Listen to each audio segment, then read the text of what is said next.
Candy. It's a new flavor. Sigrika and Linnae suggested it. Great for lifting spirits.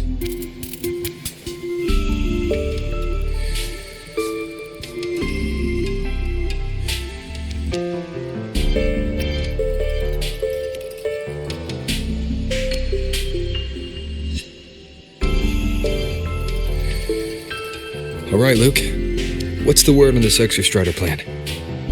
My conversation with Lucilla went well. She's on your side. Your showing during the Dark Side incident also helped speed up the Academy's internal review. That said, you've been a student here for less than a year. You'll need the Space Trek Collective's approval to officially activate the Exostrider. Their biggest financial backer is the New Federation. And of course, they answer to an entire board of investors. And to them, the Exostrider is definitely a high-value asset. I've been flooding their desks with reports. Your Academy investigation record, your latest test scores from Abel College, and a full physical adaptability eval I wrote myself. And were they rejected? We got a meeting, but when that much money's involved, conflicts of interest make everything move very slowly. Unlike Jinzhou or Rinasida, they've got far too many cooks in the kitchen. I'm worried we don't have that kind of time. Exactly, which is why we're going to strike first. Besides, things have changed. It all comes down to this guy. This is Chase, head of the Space Trek Collective. He just got back to Lahai on a Triumph avionics ship from the New Federation. President Lucilla, Professor Mornier, and I have all put in a good word. You'll be meeting him at the Research Institute. Chase started as a low-level employee at Ashridge Energy in the New Fed. Then, he dropped off the grid for a few years before resurfacing in a government position. After that, he left the government and started diving into multiple large-scale investment projects. Some say he's still been Ashridge Energy's man the whole time, but no one's been able to prove it. He's sharp, low profile, and very smooth. At his age, he's seen it all. His only real concern is if the Exostrider's pilot can be controlled. Normally, they'd pick Academy synchronists who have been signing stacks of NDAs since day one. But sounds like his attitude changed. Does that have something to do with the changes you mentioned? Come in. Let's talk over some hot drinks.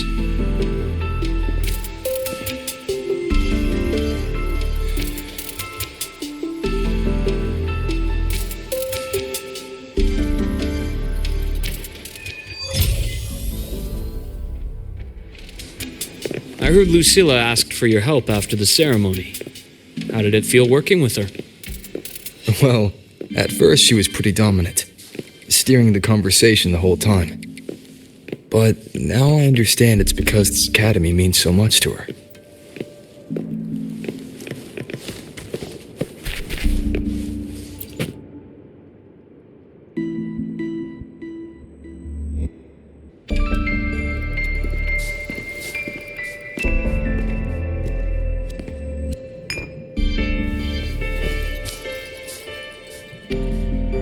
Based on your intel, the reactor core has been returned. Ideally, we'd wait for the Exostrider to awaken before trying to help Imith or confront the Threnodian. But recent readings from the Institute's Strider Gate monitors, they're off the charts. Void matter reactivity is spiking. The Space Trek Collective is getting twitchy. If Threnodian Aleph 1 breaks the seal, all of Solaris will be at risk. not just Lahai Roy.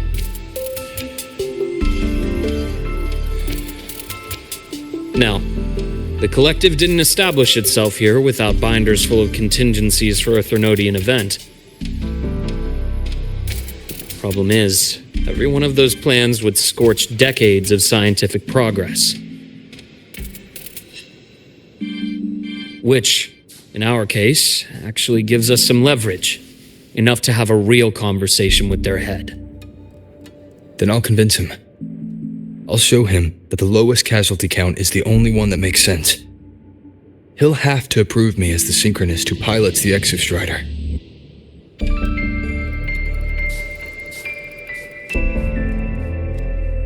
Luke, you mentioned you have contacts in the Black Shores. And this workspace of yours, it's secure, right? Guaranteed. What are you thinking?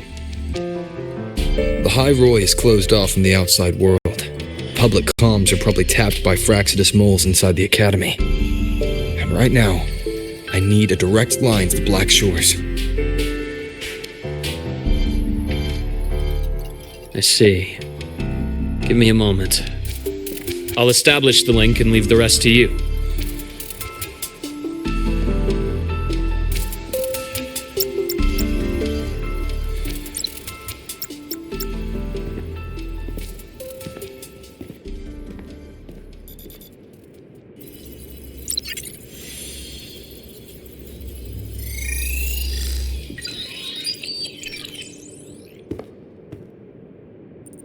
I received your call, Rover.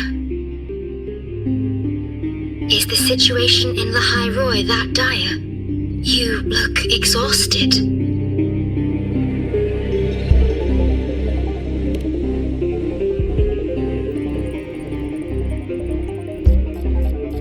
My frequency loss has been resolved.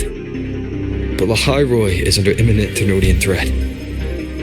I need your help, Shorekeeper. Understood. For this purpose, both I and the Black Shores exist.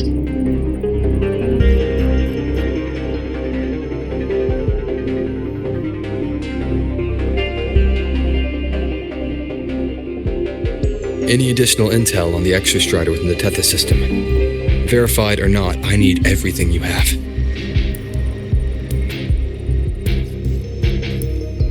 I trust Luke. You can speak freely. Records confirm that Luke Herson has been providing critical assistance and intelligence to the Black Shores. I trust your judgment.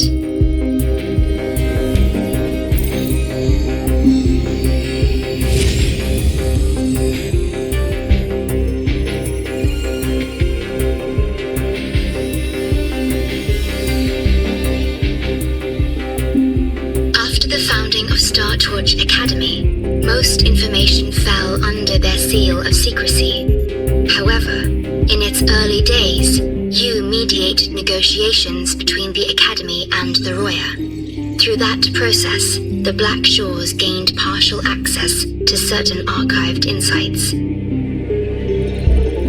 The Space Trek Collective fears that due to the Exoswarm's division, the Exostrider, even upon awakening, might not have enough power to face the Threnodian. This concern led to the Augmented Resonance Initiative, the Synchronists. Observing how Sentinels work with their resonators, they theorized that the Exostrider, sharing similarities, could amplify its power through a resonator as well. However, considering your link with the Exostrider, the Tether system does not recommend this method.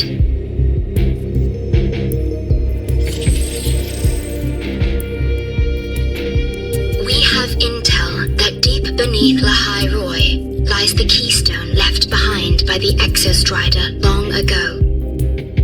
It rests directly atop the seal on the Strider Gate. You can think of it as a kind of lock. You do not need a cockpit to pilot the Exostrider. So long as its activation sequence remains unobstructed, you may pilot it using the keystone. Is Is it because I'm its orbiter?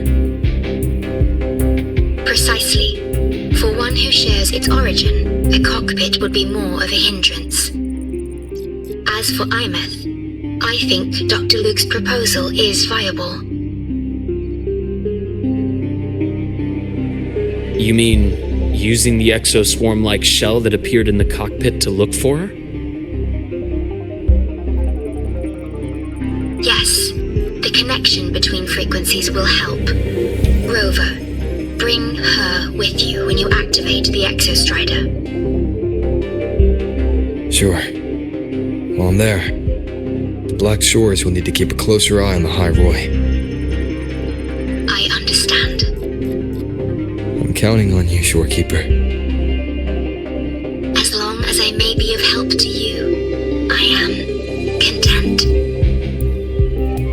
Please return safely from the Strider Gate, my star.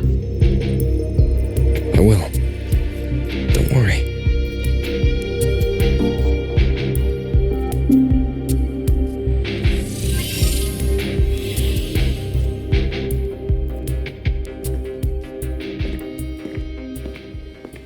I'll inform Lucilla. Take your time finishing that drink before you head out.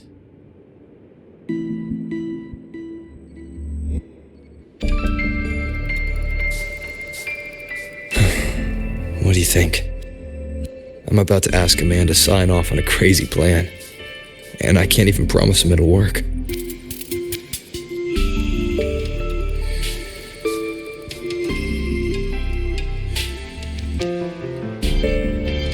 Nobody has a plan they promise will work. If Chase agrees, it's because he's betting that you're his best option.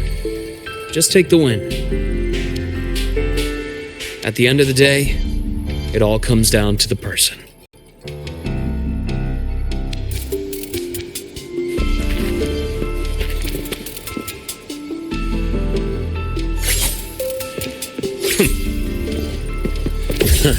Gotcha.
Why do we have to pay for the food we developed ourselves?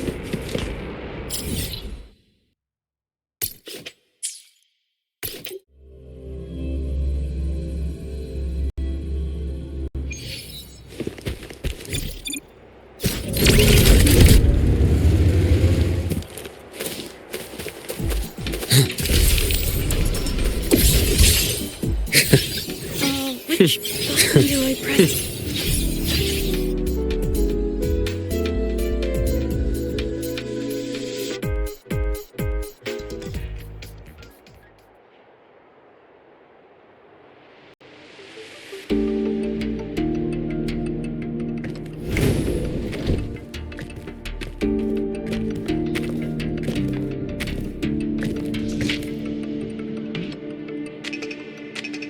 Mr. Chase, this is the student I mentioned, Rover.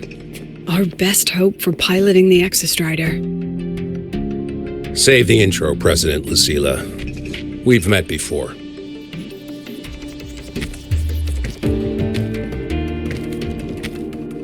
Before? In my past life at the Academy? Let's just get down to it. The Threnodian Aleph-1 situation is deteriorating. We're running out of time. I wanted to wait for the Exostrider's self-regeneration to finish, but the clock has run out on that one. So tell me, Rover, why do you want to pilot the Exostrider? What's the play? To find Imeth and put down the Thenodian. Imeth. Name rings a bell. The one with the high sync rate. Her disappearance was a real loss for us.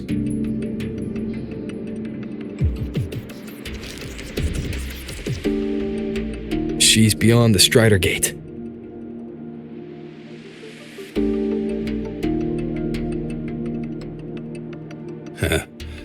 I see how it is. But finding one person in a goddamn interdimensional haystack? Not so easy. You understand our position. The Thenodian is our priority.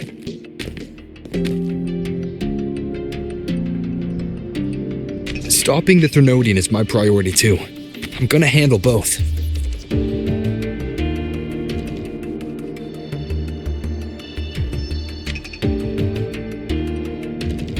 Look, we have the same objective. So, like you said, let's just get down to it.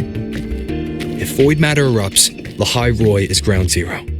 Every one of your projects will take a hit.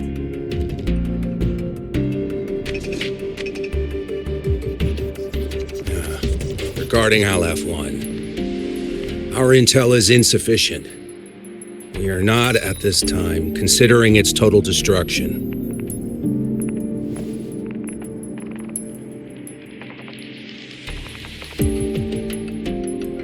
What we need is for the Exostrider to reinforce the seal on the Strider Gate. To do that, we need a qualified synchronist, and we need the Institute's drive replica. When that gets embedded in the Exostrider's chest cavity, then its repair is complete.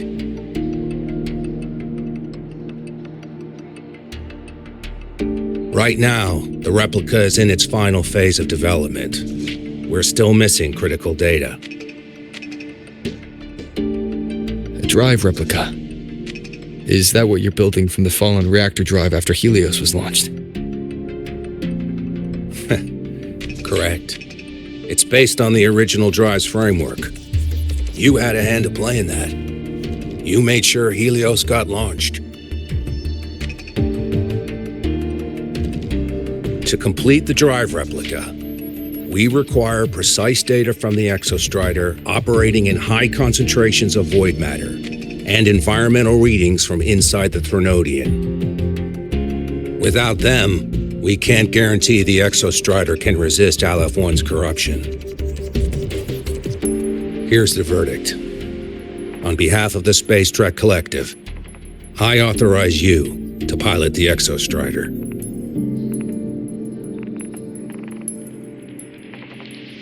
But remember, our objective is the data.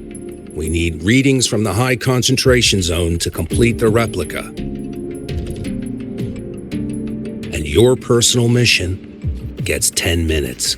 That's the max duration our void matter barriers can cover the Strider Gate once it's opened.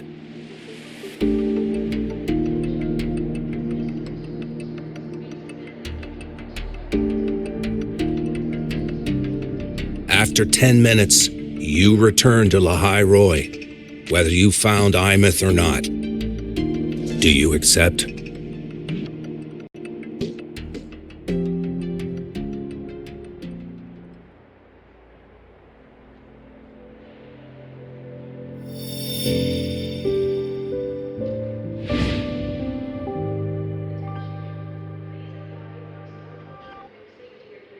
Deal.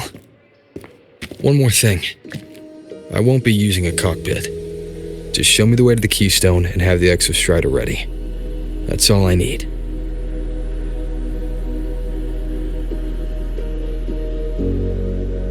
Huh. Still full of surprises. Always bringing us the unconventional. Lucila, run a high-pressure sync test for the synchronist. I've seen the physical eval, but I want live data for validation.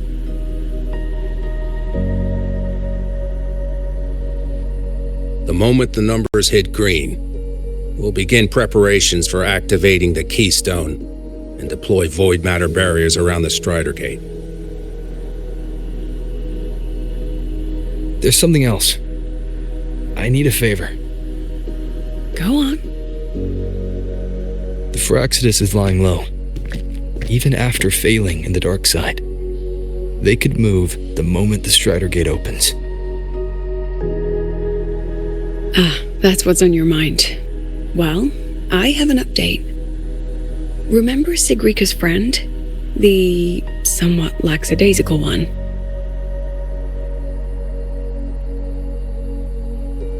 You mean Denia? That's the one. She's gone missing. Our investigation points to her being the agent the Grand Architect referred to. But don't let it distract you. I have a reliable friend keeping an eye on Fraxidus activity. You just focus on waking the giant. Leave the rest to us, Rover.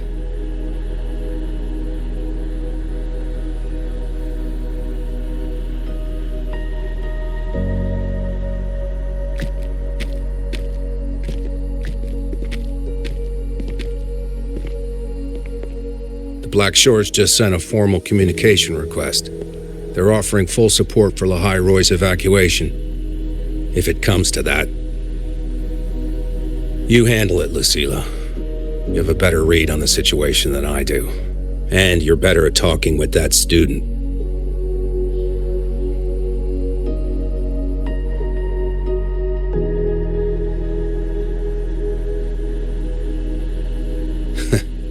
If there's anything else you want to ask me, now's the time.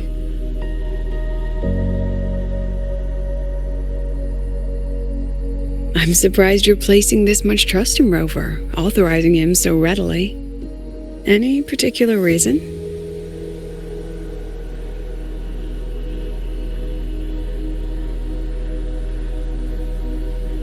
We're different, President. I'm a businessman, and businessmen trust their instincts for a good investment.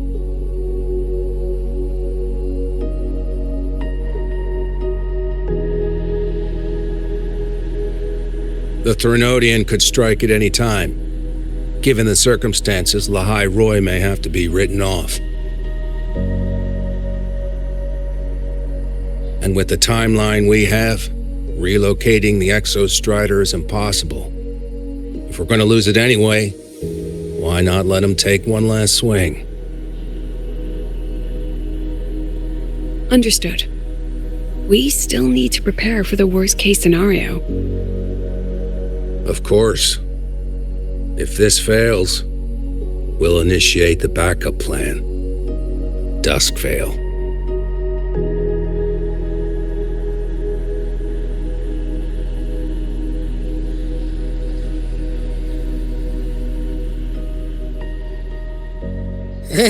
That guy gives me the creeps. What kind of place is the new Federation anyway? Nah, are they all gonna be like that? We'll find out when we get there, Abby.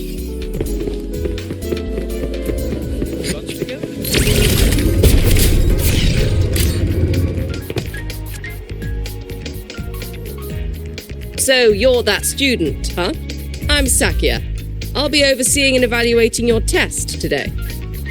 Lucilla filled me in on everything. This synchronization test is far more intense than the standard procedure. We're simulating the neural load of a direct link with the Exostrider. If you feel anything off, you call it. I won't allow the test to continue under overclocking conditions. Review and confirm the safety protocols before entering the cockpit. Good. The cabin systems are configured. The simulator cockpit is right there. I'll be watching your metrics closely the whole time. I hope you pass the test smoothly.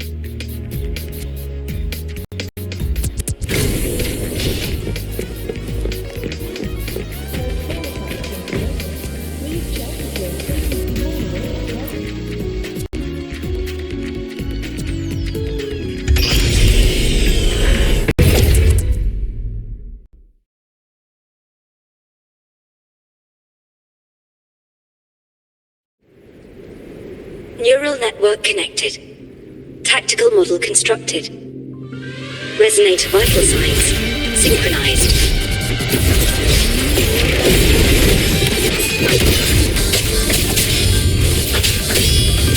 Nowhere to hide. Checkmate.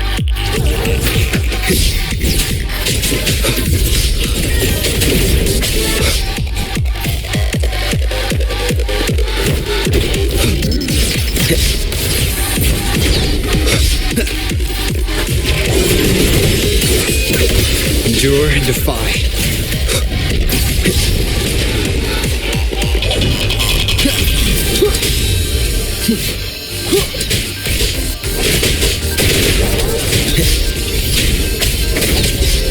You will obey. No hesitation. Shadow descends.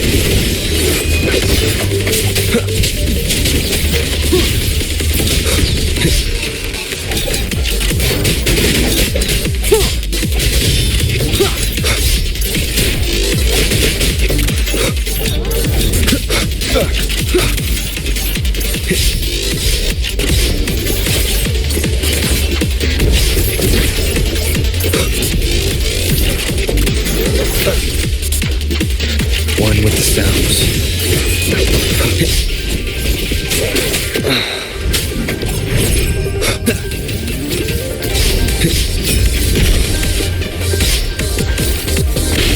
Test complete.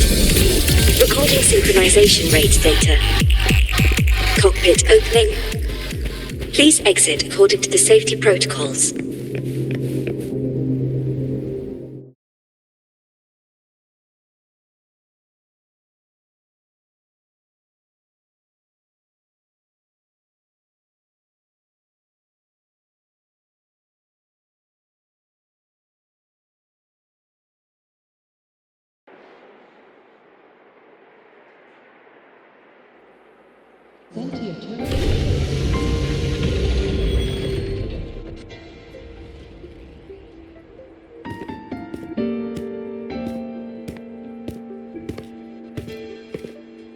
How did you get all the way here from the lake house?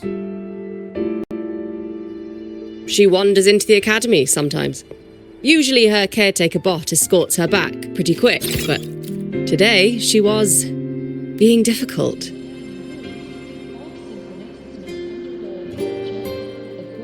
We'll go back together in a bit, okay?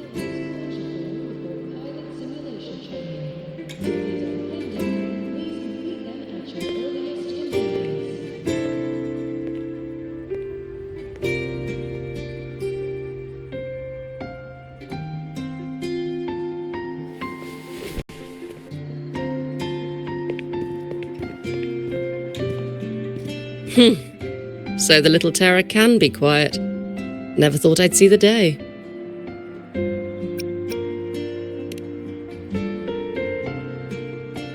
Yes, I was her teacher. Over 10 years ago now. She used to drive me up the wall. Made me lose my composure more than once. She never did seem to mind. The last day I taught her, she wrote saving the world as her career path. I asked her if that was really what a synchronist should be aiming for, then gave her a piece of my mind and told her to rewrite it.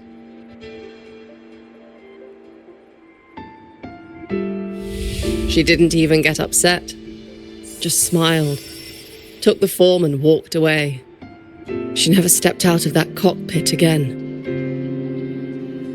Now she's back, but not really. What a headache of a student.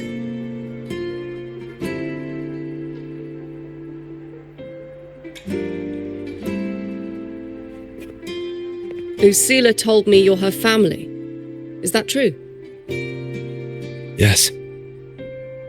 And you're planning to pilot the Exostrider and bring her back from the Strider Gate? That's the plan. Sounds like an absurd, bold, utterly delusional idea. No one knows what's actually behind that gate.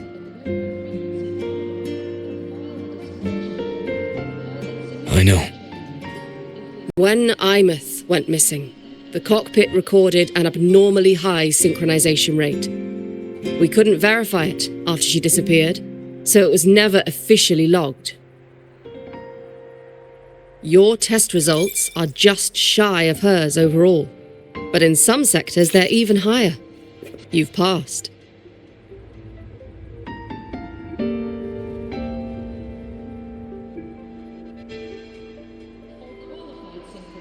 I hope that absurd plan of yours works, and that you bring my student home.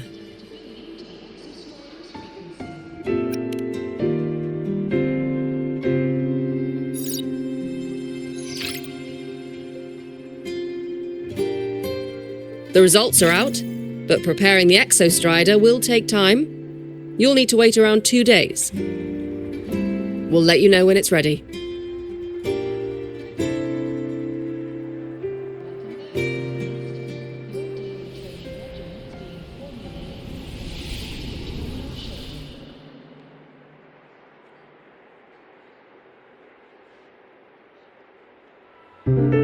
Cassette.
So, we're finally going to where that giant eye is hiding? Yeah. And Abby, if you think it's stronger than you, don't try to be a hero, okay?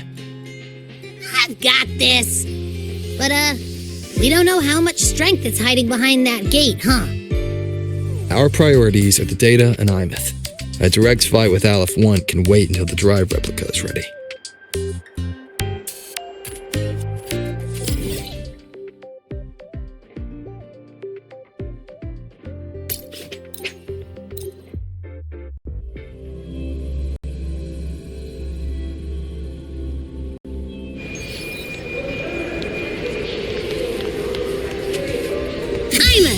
Transform. Mech mode off.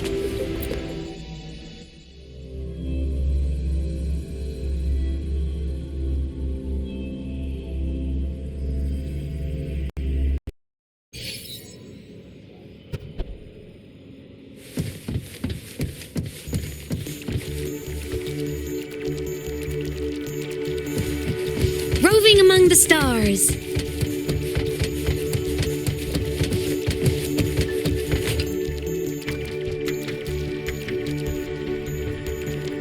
Hey, Rover, are you leaving now? I kinda cornered Professor Mornier, bugged her until she cracked.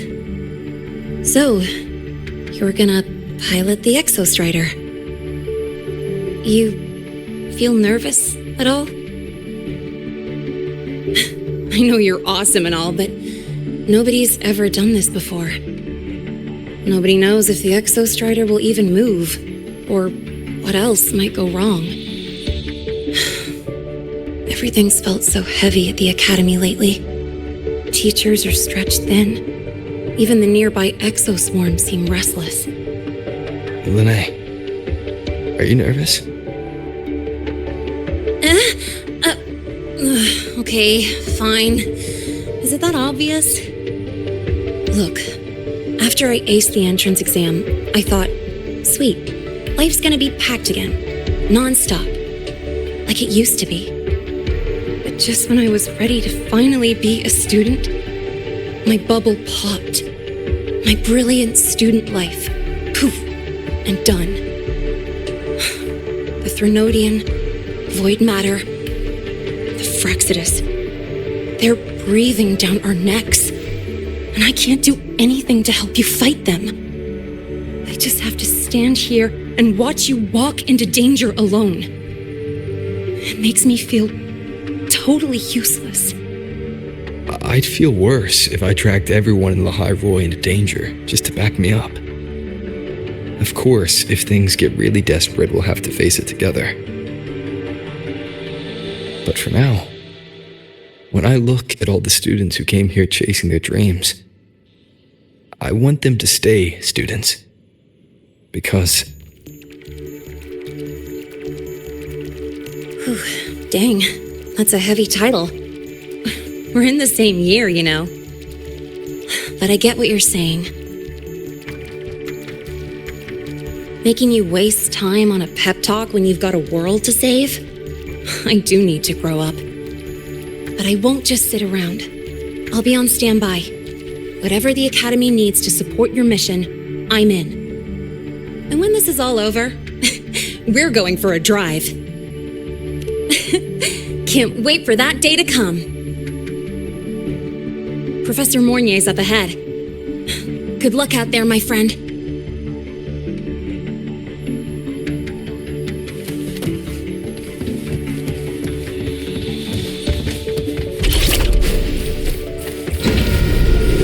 Roving among the stars.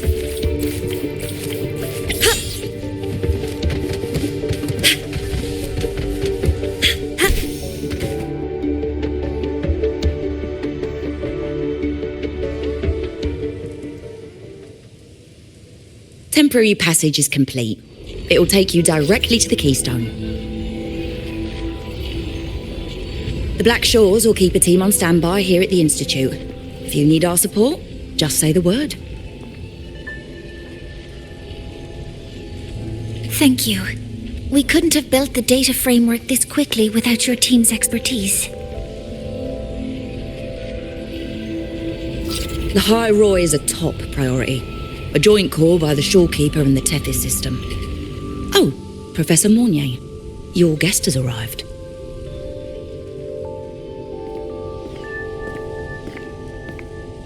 Ah, you're here. is that the way to the Strider Gate? Yes. This temporary passage will take you to the Dima Plains, deep within Bearter Woods. Both the Strider Gate and the Keystone are located in the Solvane Heartwood at its center. President Lucilla has already departed with the advance team. They'll be waiting on the other side. And also...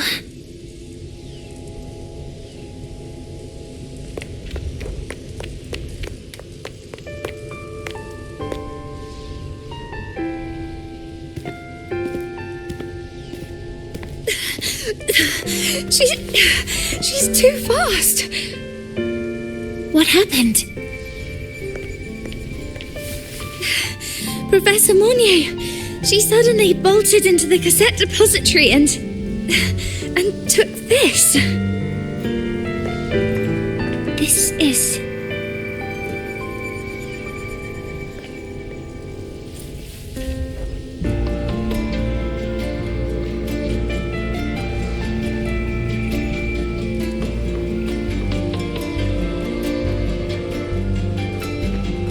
Can I see it?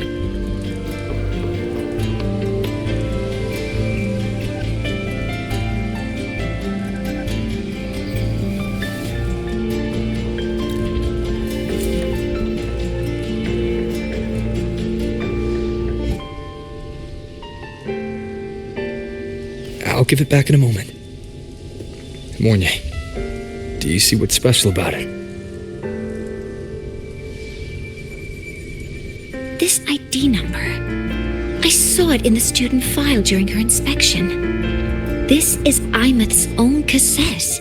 It's been stored in the depository since she went missing. Why did you want to bring this now? It may be instinctual. Dr. Luke did say this exoswarm-like shell shares a frequency link with the real Imeth.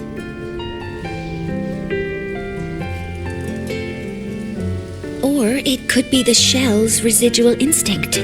Cassettes are proof of a student's identity. Or it could be a weak signal sent from the Imeth beyond the gate. We can't determine which theory is correct yet.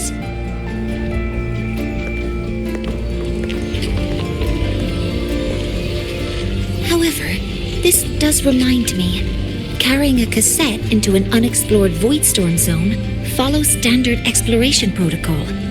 Do you have yours? Yeah, I've kept it with me.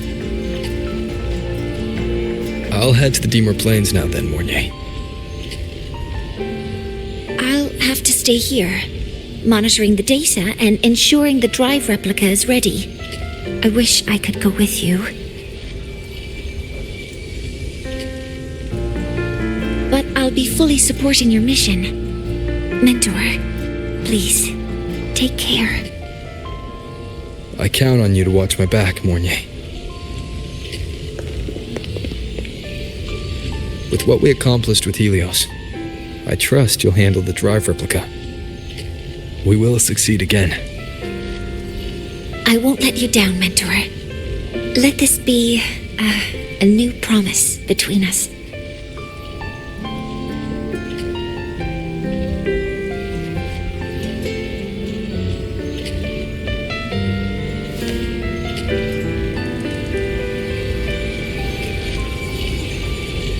Let's go.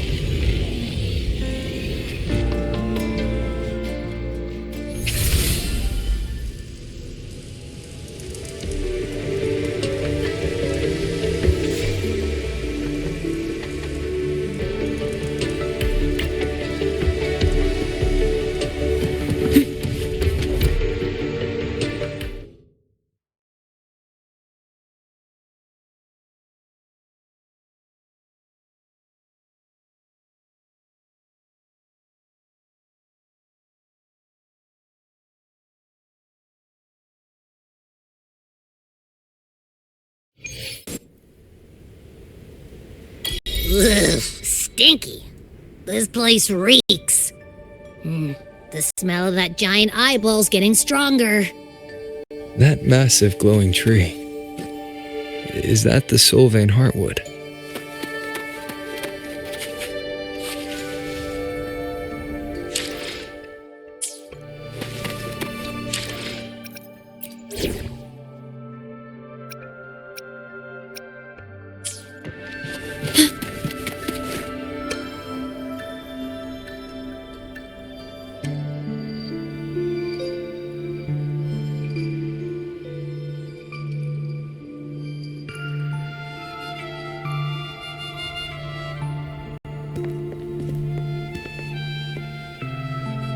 That Miko.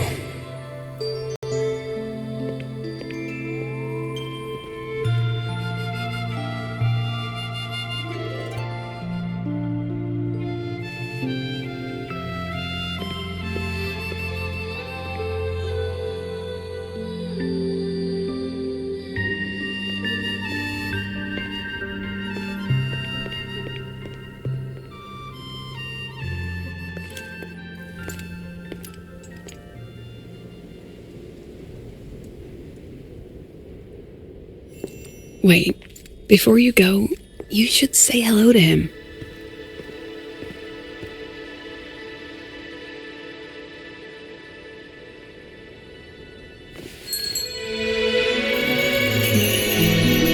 This is Hiyuki. I told you about her before. The only reason we could set up the monitoring equipment so quickly is because she cleared the way for us.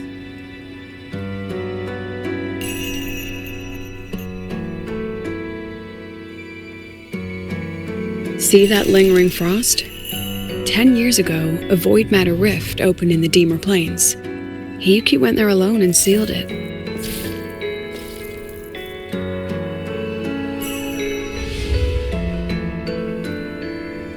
Thanks to her efforts, the Space Trek Collective and the Roya were able to fortify the seal successfully. Every task the Academy assigns her, she completes flawlessly. Were she to have a flaw, though, it'd be that she goes through blades like nobody's business.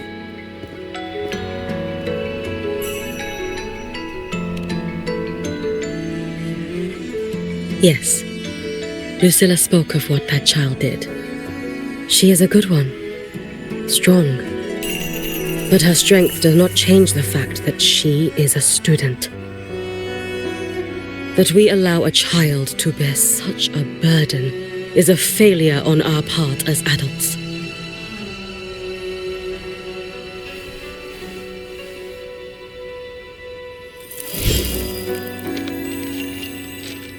I sent this white bird to search the void matter's concentrated depths, and I am certain I felt her frequency. Somewhere in void space she waits. The collective pursues what is right, but your quest to save the one you hold dear,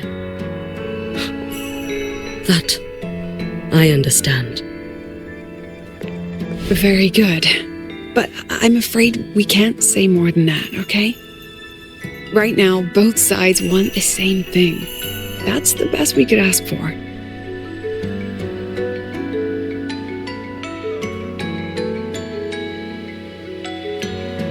You were worried about the Fraxidus, weren't you? While you're beyond the Strider Gate, she'll handle perimeter security.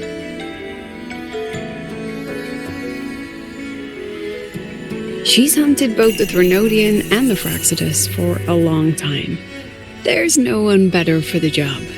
Right, Hiyuki? Yes, those two Fraxidus members. I will track them down. Here, take this. The white bird carries my power. It will shield you. Should you lose yourself in the void matter, it will also guide you back. Hiyuki is part of Star Torch Academy's Special Response Force. She works from the shadows. She's been an incredible help to us all. If in your fight with the Threnodian, you require aid, you may make a wish to me.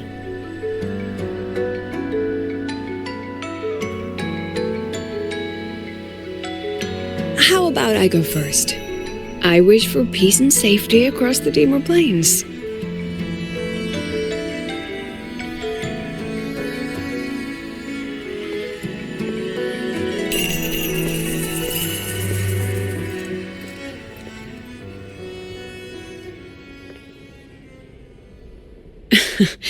Hiyuki is the strong and silent type.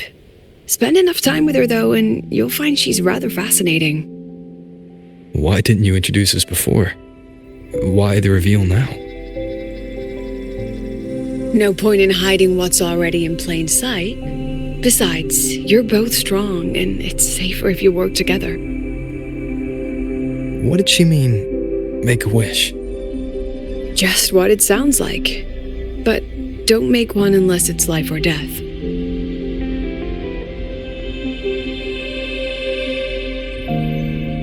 Granting wishes always comes with a price.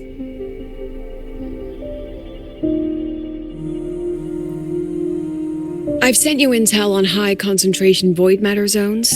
Review them when you can. I couldn't say this with Chase present, but I think you understand. For him, this is a calculated investment. For you, it's a suicide mission. You've been in void space. You've faced it. If Aleph 1 truly lies beyond that gate, it'll sense you the moment you cross over. This won't be easy. The Exostrider isn't fully repaired. If something goes wrong, it may not be able to hold out against Aleph 1. and the collective won't risk an extraction if a void matter outbreak is imminent. Once you enter the gate, you'll be completely alone. Are you ready, Rover?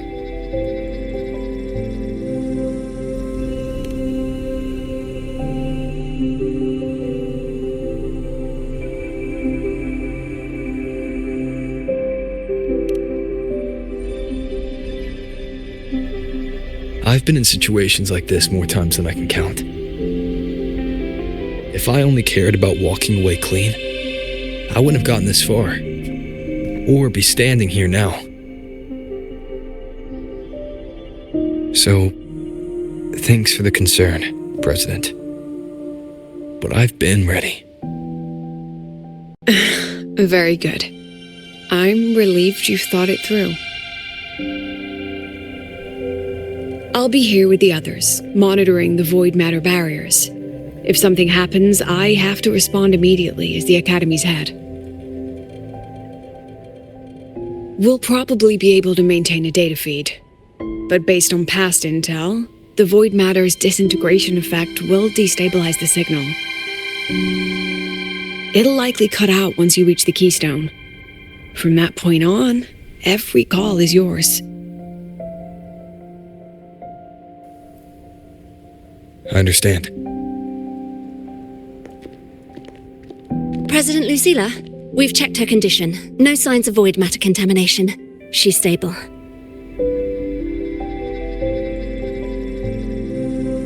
All right.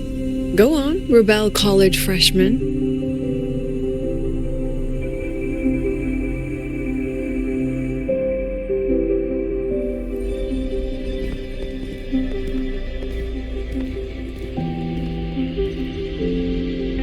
The students and faculty of Star Torch Academy have been waiting for the day the Exostrider awakens.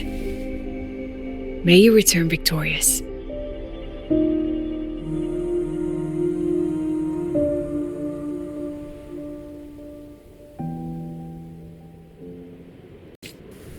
Void matter gauge readings are stable. No abnormal fluctuations at the keystone. The synchronous vitals are within the expected range. All readings normal. Frequency. The signal's cut out. It's so quiet. Are these? Solid skin.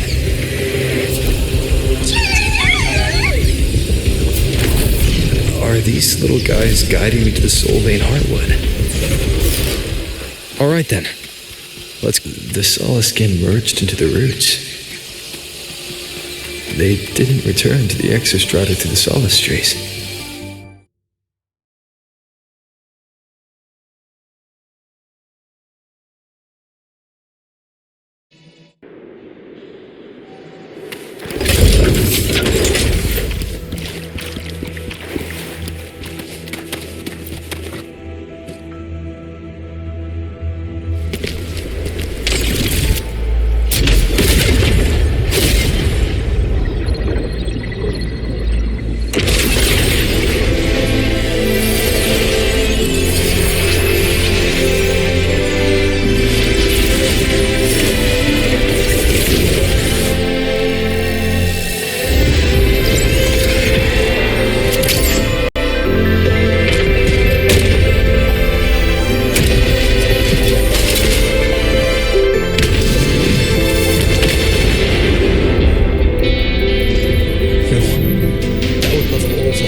Starting to feel dizzy.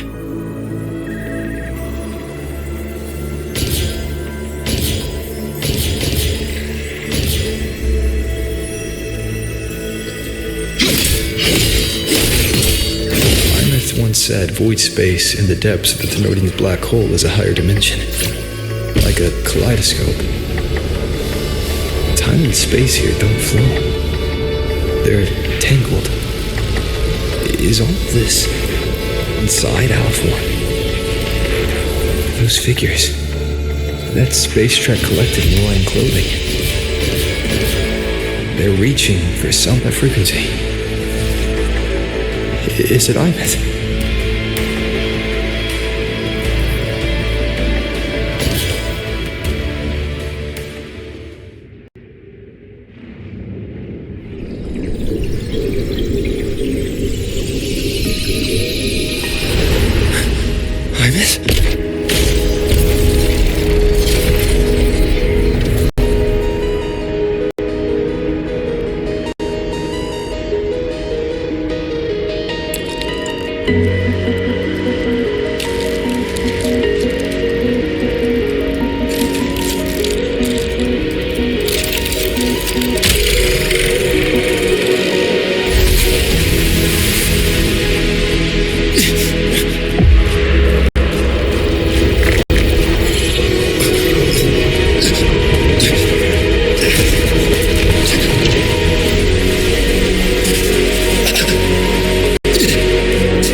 The light of the origin point. We will bear it.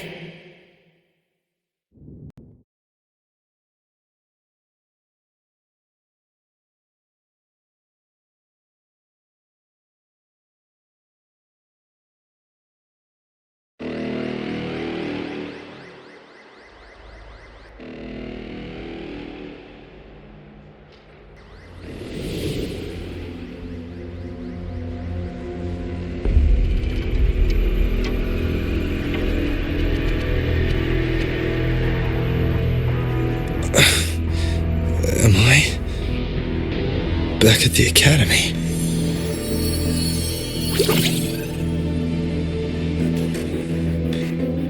Yeah, you okay? I feel terrible too. Something just yeeted us out of the Thenodian's gut. Rapid interdimensional whiplash is no stroll through the park, I tell ya.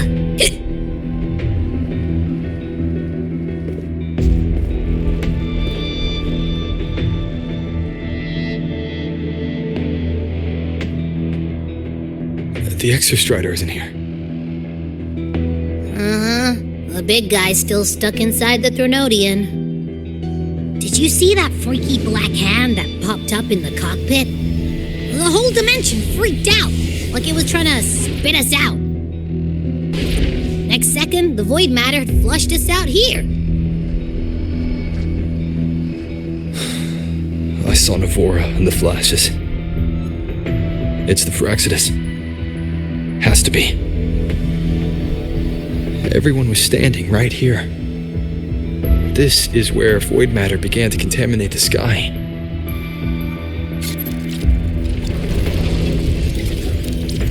And Aleph 1 was watching me and the Exostrider beyond the gate.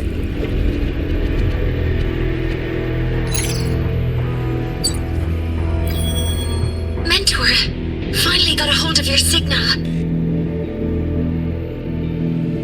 We lost contact for an entire day. Everyone's been worried. An entire day? Felt like minutes. Time distortion from being inside the black hole?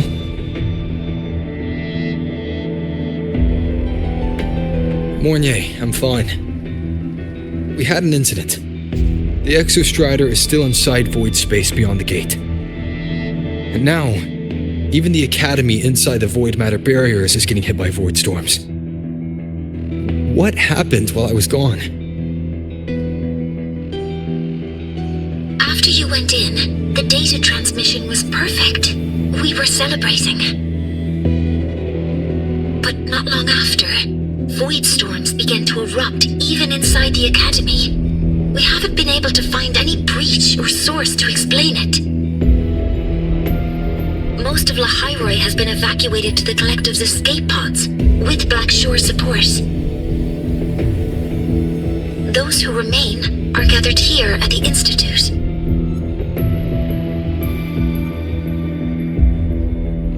Whose eyes was I seeing through in those flashes? If they're the cause of the Thenodian's breach, could they be a harbinger? Like in Renacida? In that moment, that shell, she had the same look in her eyes as the real Imeth. Why was she so set on giving me this cassette? What was she trying to say? Looks like I'll have to open it up to find out. I'm coming to you. I brought something back from the other side. I want you to see it first. The Thenodian struck like a bolt out of the blue. We may not know why yet, but we need to figure out our next move together. Understood. We'll be waiting for you at the Institute. That's a lot of Wave's-line messages.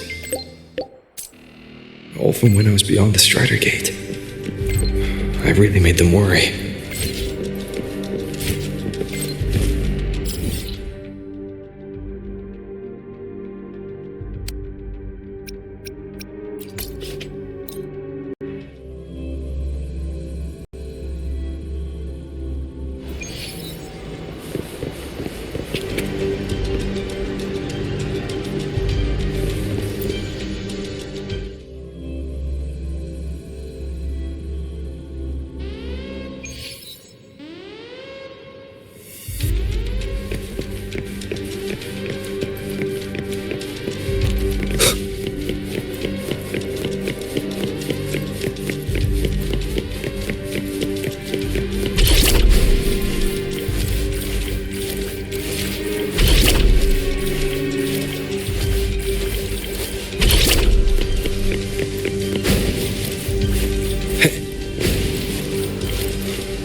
The Soliskin have swept the area.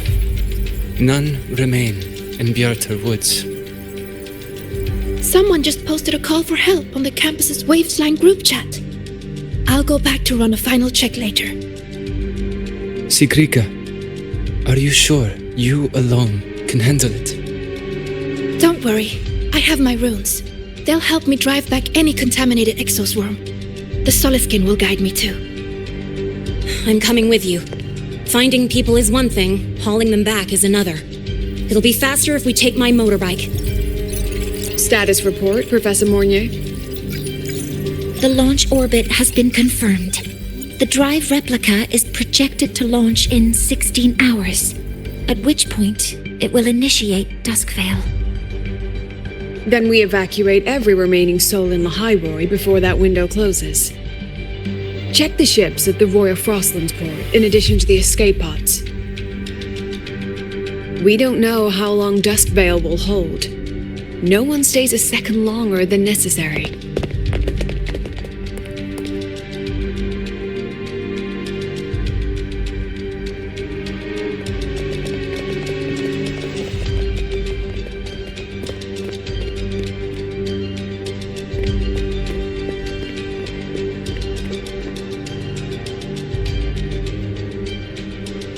the Exostrider.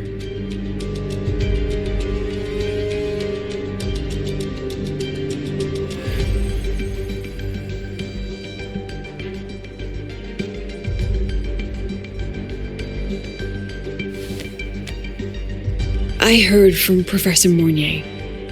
You went dark for a full day. We thought we'd lost you to void space. Activating the Exostrider before it was fully self-regenerated was a massive gamble. We all knew the stakes. We hoped for the best, and of course we prepared for the worst. You're alive. That alone is good news for all of us. No time to kick yourself now. I've got a mountain of work waiting for you, Rover.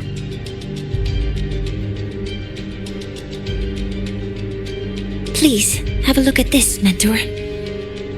The Research Institute is running the final modifications on the drive replica now. The Roya are assisting with assembly and verification. It's built from the framework of the fallen reactor drive. Various materials from the Exostrider, too. It's everything Lahairoi has been working toward. This man-made heart is our final legacy for Solaris.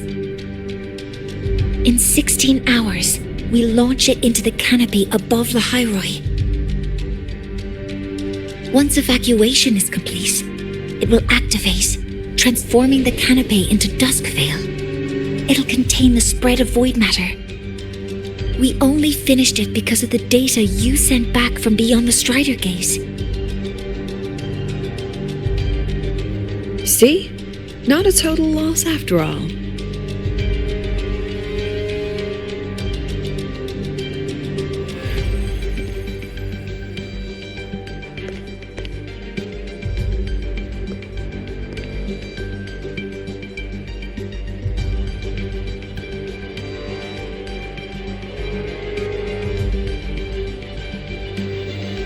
Thank you. All of you. About what I experienced beyond the gate. There's something I want to show you.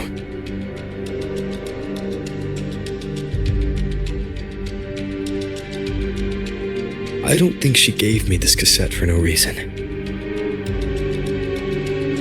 Whether it's her shell, or Imeth herself, she was trying to tell us something. A cassette retrieved from within the Threnodian. Now that is intriguing. Professor Mournier, is the analyzer in the cassette depository still operational? We can head there now.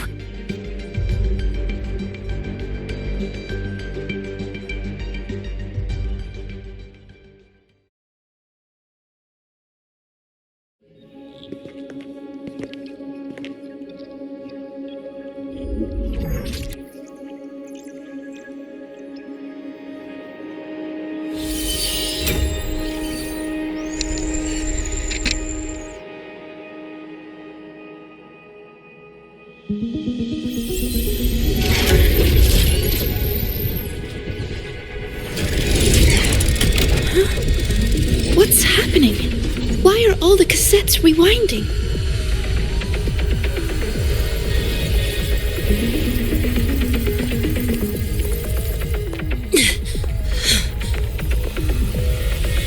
The whole server bank's going nuts. Every screen is flickering.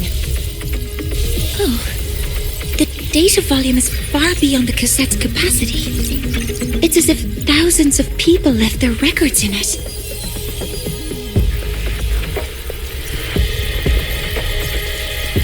The storage system is destabilized. It's now flooding data into every archived cassette in the room. But this isn't memory data. Aside from the corrupted junk, the compressed mass consists of coordinates. Coordinates? From beyond the gate? Are they locations inside the Threnodian's black hole? Based on your report, Mentor, conventional space-time doesn't apply in void space. You can't plot a standard map there. If Imeth went to these links to give us this, she wouldn't have made it impossible to follow. if they're coordinates in the High Roy? If such is the case, the origin might be... Please, allow me.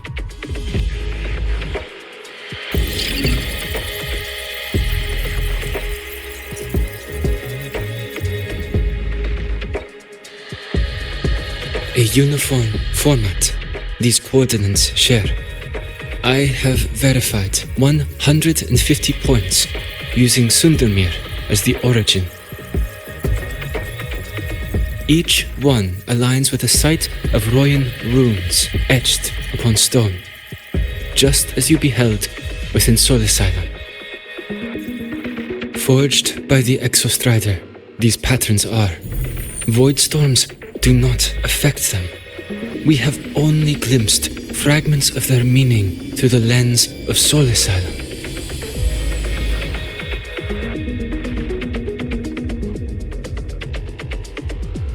I see.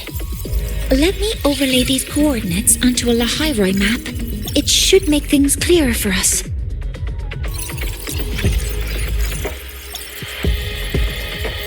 Done. Using Sundermere as the origin, the distribution looks like this.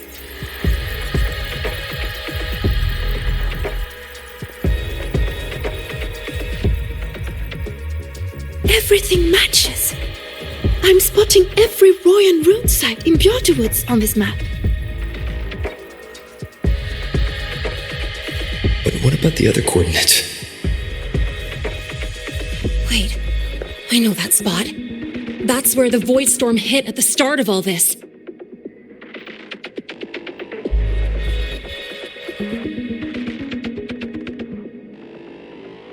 You know, that time when we first met.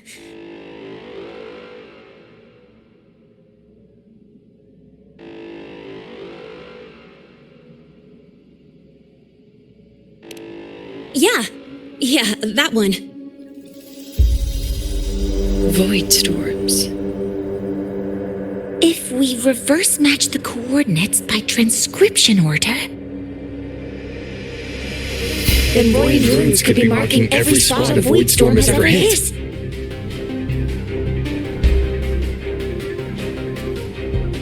So it is. We Roya have observed something similar, but never perceived it as a universal law. Well, the runes aren't exactly neon signs on the stone boulders saying, "Look here." there are too many locations. With the personnel we have left and the autonomous bots. Leave the manpower to me.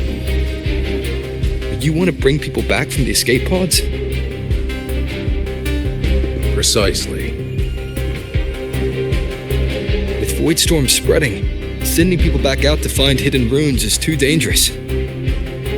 Any venture into the unknown carries risk.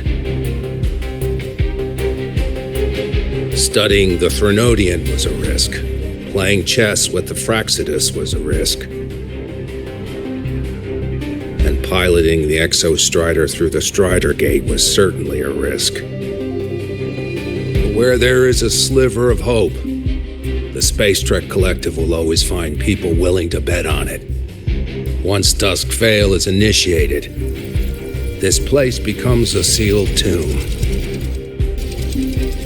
The intelligence retrieved from void space is our only remaining asset up for study. It's our only leverage against Al-F1 before Dusk Vale fails. We have the capability, the responsibility, and the will to secure this void space data. Face the unknown and we may lose much. Flee from it, and we lose everything. Then leave Bjorterwoods to me. It's the most heavily contaminated area. If this is because of what happened to the Exostrider,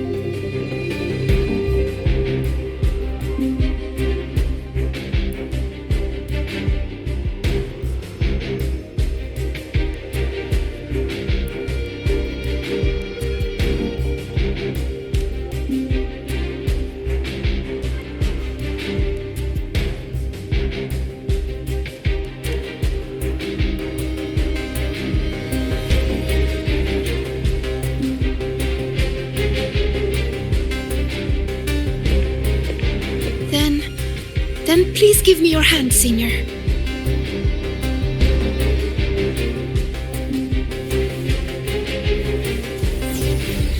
Use this. It will guide you to other Royan runes.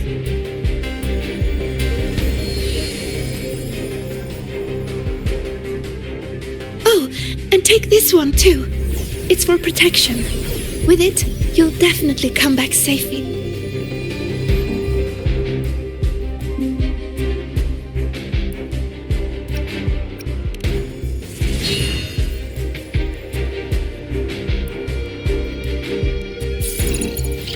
Clock starts now. Recover all Royan runes before Duskvale gets initiated.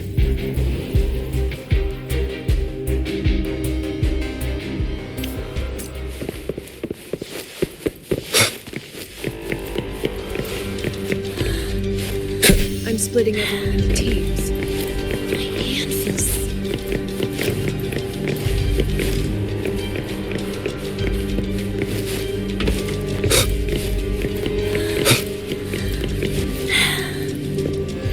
My hand feels so warm. Incredible. It's like magic.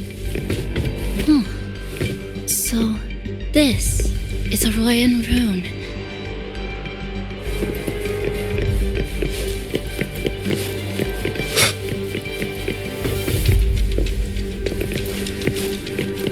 I'm splitting everyone into teams. They'll depart in waves according to their I'll assigned take charge. groups. Yes, I'll Good. make sure none of the space. I will Trek prepare the collectives interpretation acquire for the their Royan intact runes.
According to the map, the first one should be around here. Didn't notice before, but, there are some shredded frequencies hanging around this spot. The rune's responding.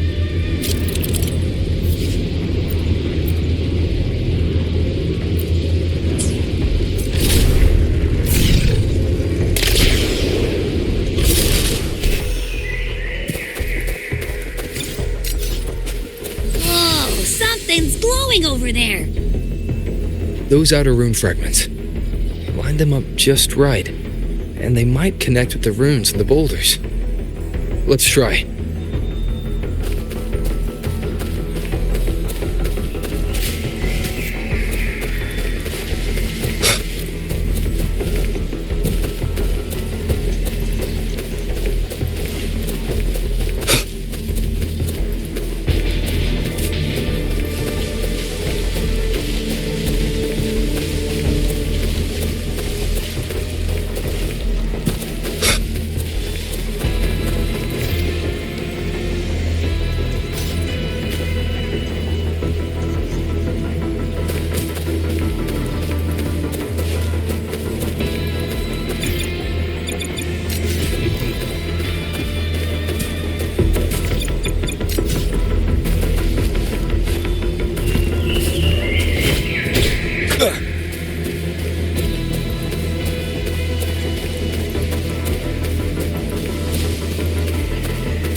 actually found one! Good. I'll send it to the Shaper and the others for a look.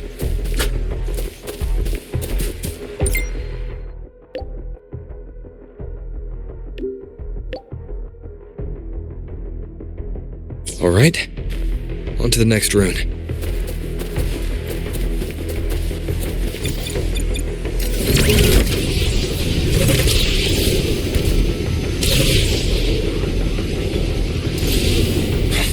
Same as before.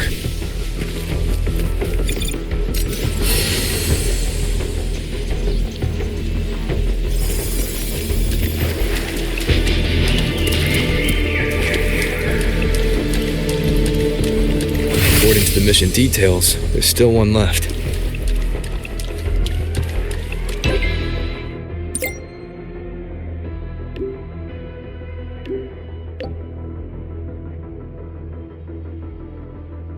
We're blazing through these runes. Yeah. Teamwork makes the dream work, huh? Right. I hope Sigrika's having the same luck. So while you were searching, I tried tuning into each rune's frequency. Each trace felt different. They're definitely real, but whatever's left behind is way too faint. Can't really this is the last one, right? Yeah.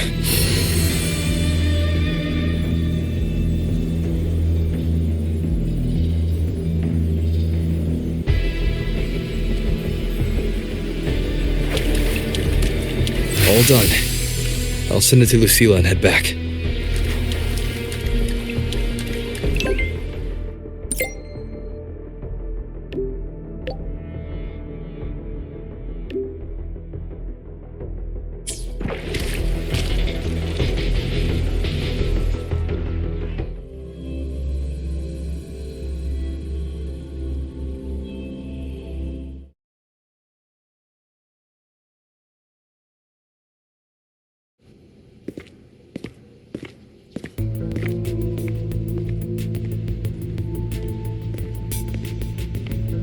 What's going on? Mentor, you're back. We've finished analyzing the runes, but their meaning still escapes us. As for the overlapping coordinates, we've run multiple standard decryption algorithms, but the results are contradictory.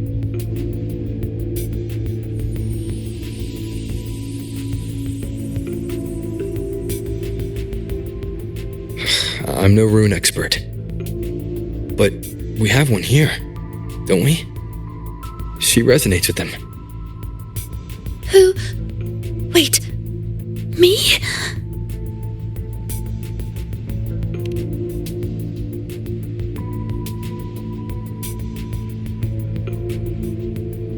If you're asking me, these runes don't feel flat. They feel spherical. About this big. And these 2 points are relative. Like this. 3-dimensional coordinates. Orthographic projection. If we take the reactor drive's light data from the database as a depth layer and reconstruct it,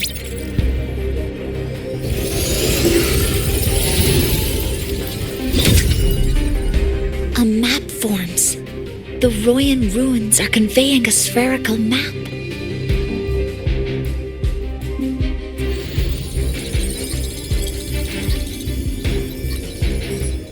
What are these 2 places? The one on the surface corresponds to the Strider case. As for the one at the center, there's too little data to confirm. But by geometric definition, it's the origin point of the entire map.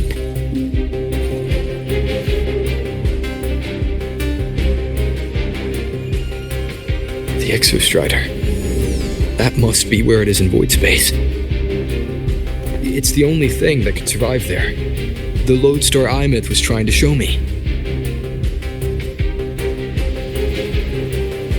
Contamination around the keystone is off the charts. We've got no viable spatial data. In other words, Using the Strider Gate to get you to void space isn't an option. I remember Lucilla mentioning a sealed rift in the Deemer Plains. Yeah, right. Once Hiyuki from the Special Response Force breaks the seal, that could serve as a new entry point. But without the Exostrider, are you suggesting crossing the Strider Gate and searching for it yourself?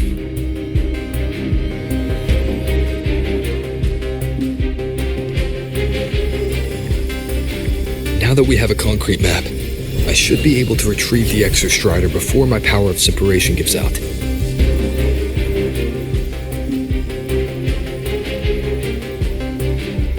A compelling proposal. Hard to refuse. But don't forget the Exostrider is currently out of power. Finding it is one thing. Extracting it is another.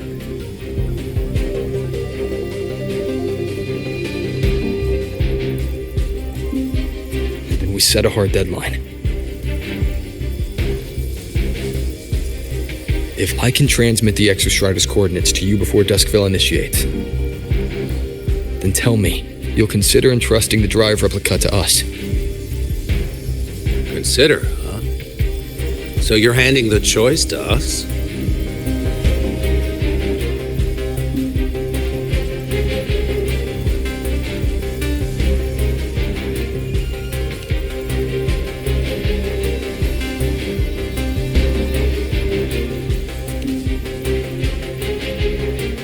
I'm not asking for a guarantee.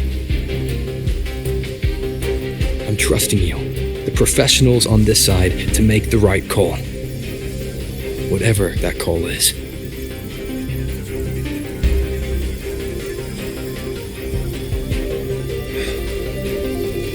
The Exostrider's value justifies the risk. I agree to your proposal.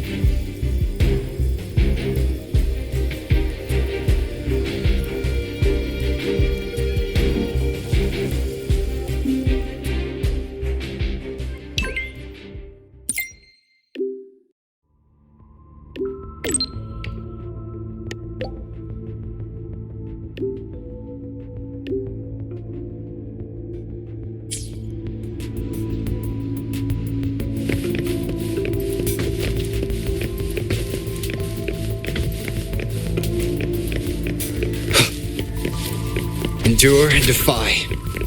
One with the sounds.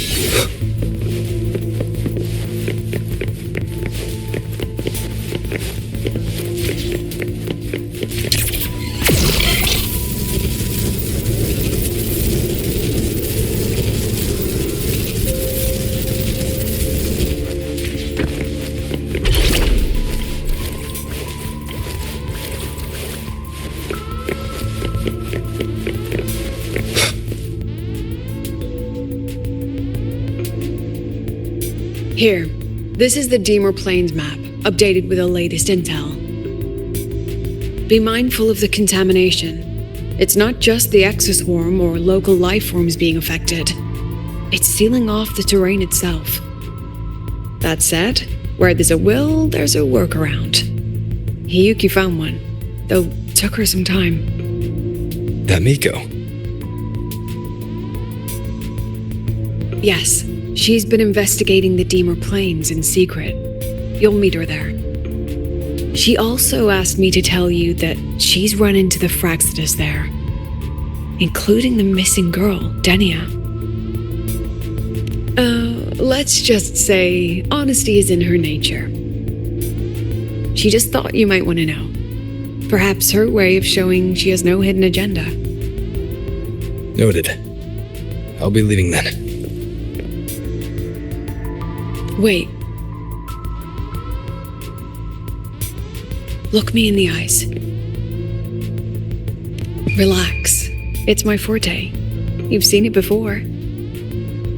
I will temper this moment into a bullet of memory, carved with your name, your face, and all you have been. What carries you is not only your own strength.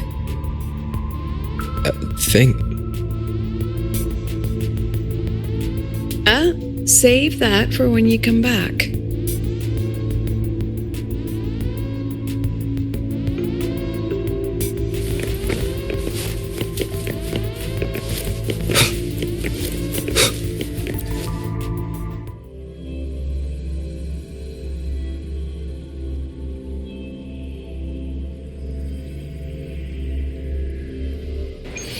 An entry point hidden in the Deemer Plains. Time to get to Bjarta Woods.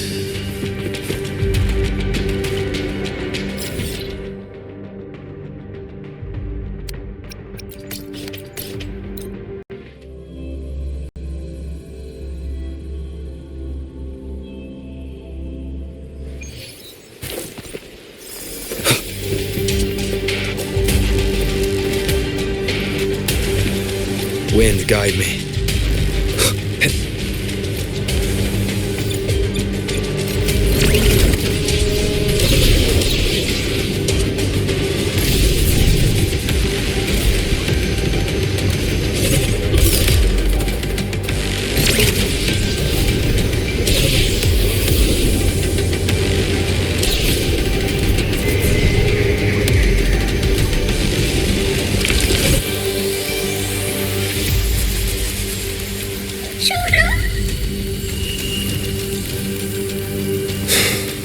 It's already been totally contaminated by void matter. It might be worse than I thought the lower I go. The frost seems to be slowing the spread. That frequency, it feels like Hiyuki's.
Void matter contamination is bad. It's not looking good for the Soliskin.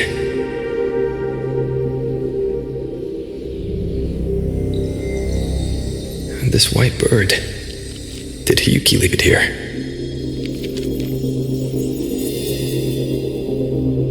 All right. Lead me to Hiyuki.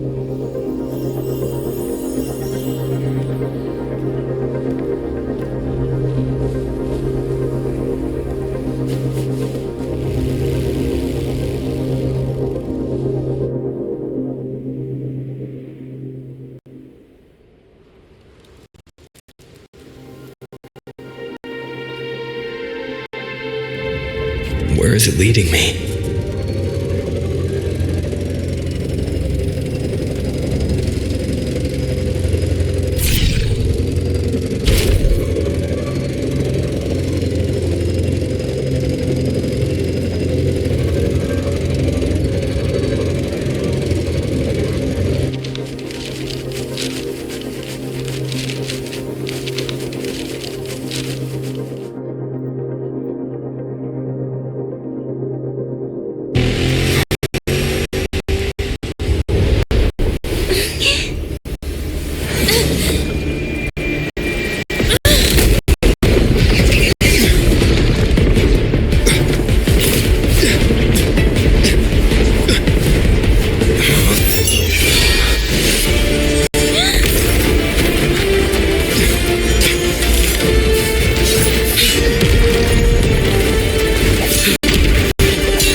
She hasn't gone far. Probably watching us from the shadows.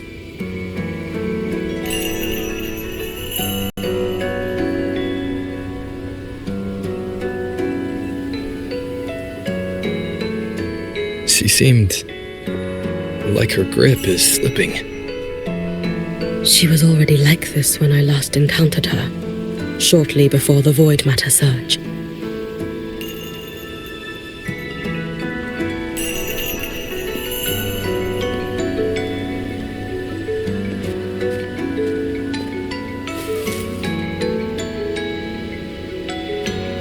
Yuki, when you fought Denia, did you see anything like a shadowy hand? Yes. Then Denia was behind the incident beyond the Strider Gate. Could she also be responsible for the Academy's void matter surge? Lucilla contacted me. She said you intend to return beyond Strider Gate. The roads here have been swallowed by void matter. There is no direct passage. Lucilla must have told you of the rift that appeared over a decade ago. Thinking back now, that was likely the Fraxidus' doing. Luke said the Grand Architect caused that rift. That was what led to Iman's death in the simulator cockpit.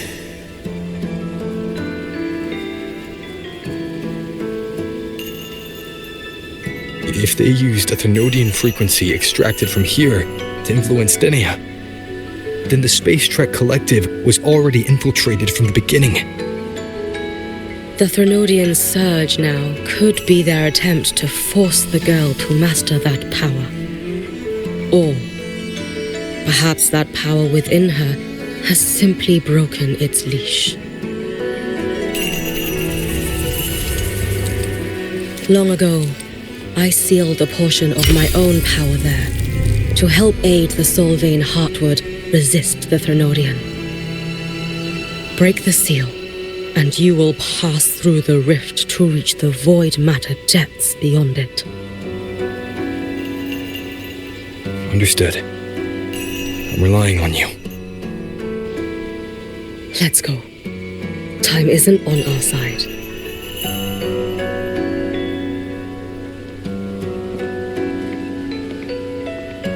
Savior, who has always walked with victory. This time, have you come to save Lahairoi?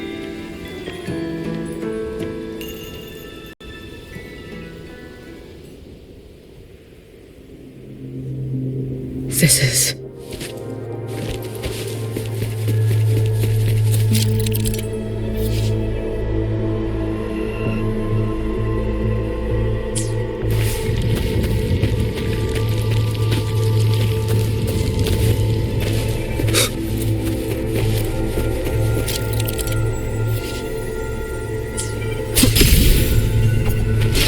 Wind, guys. Is it trying to tell me something?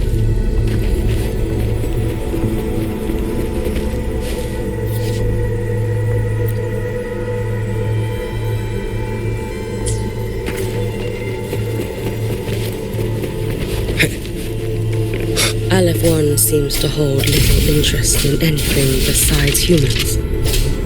Most of the structures it devoured have drifted here.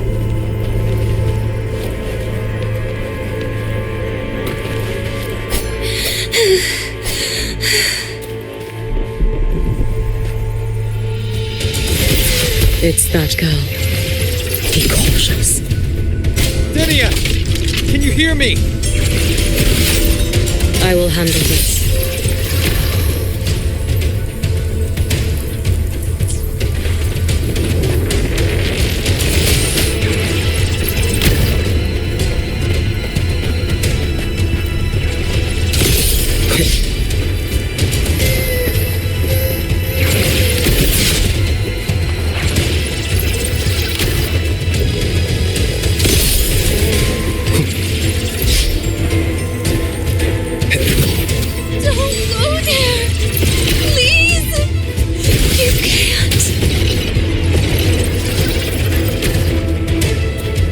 Watch out!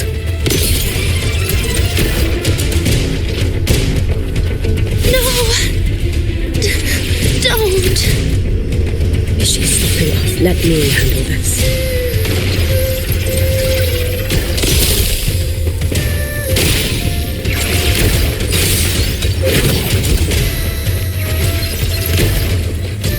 It's fine.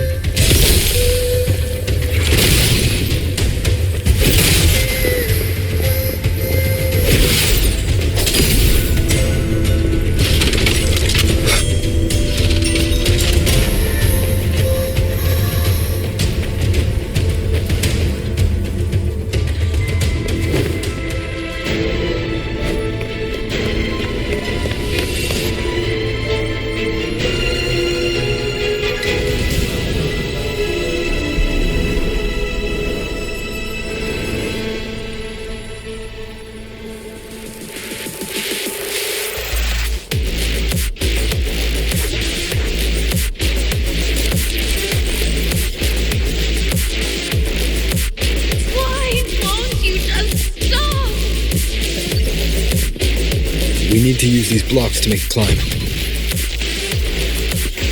It will eat you.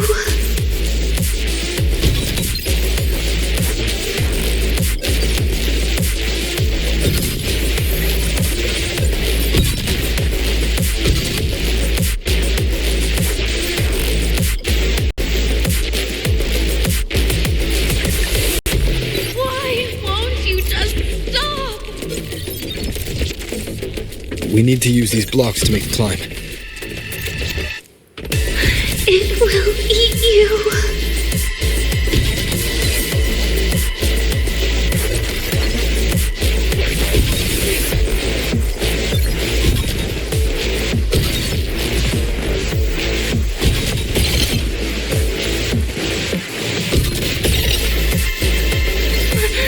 Sorry. You really shouldn't go.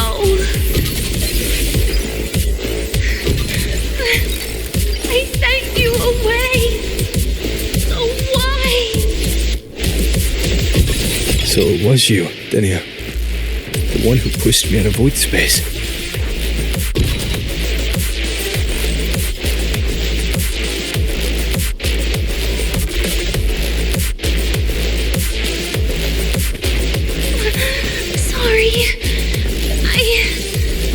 You really shouldn't go.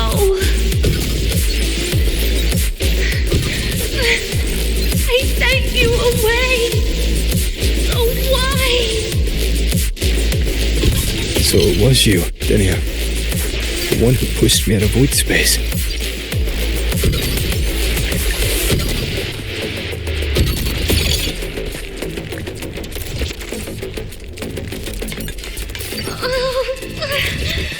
My head. It hurts.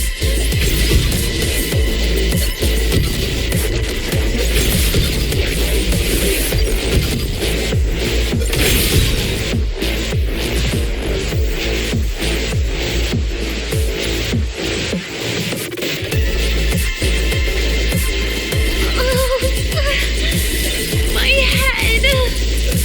It hurts.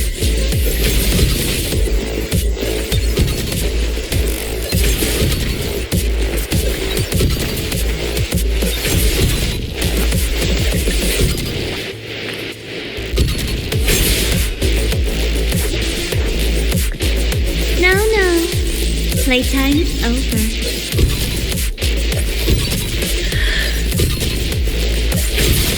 Come back to me, sweet girl.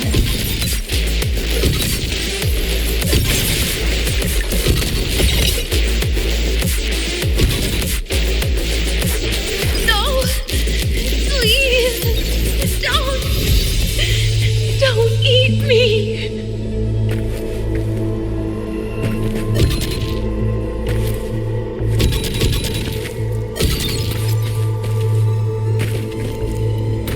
Child's state.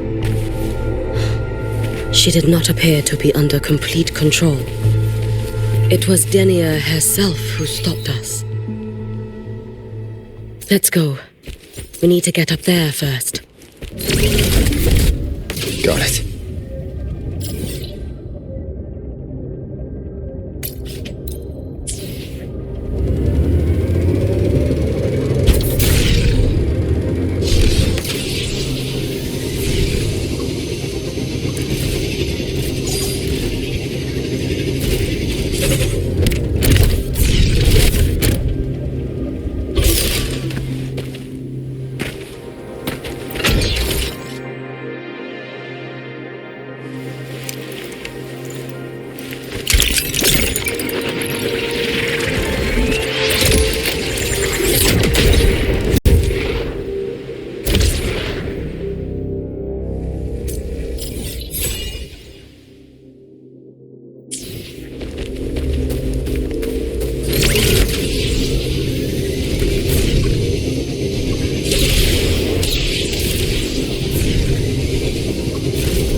Hope this helps.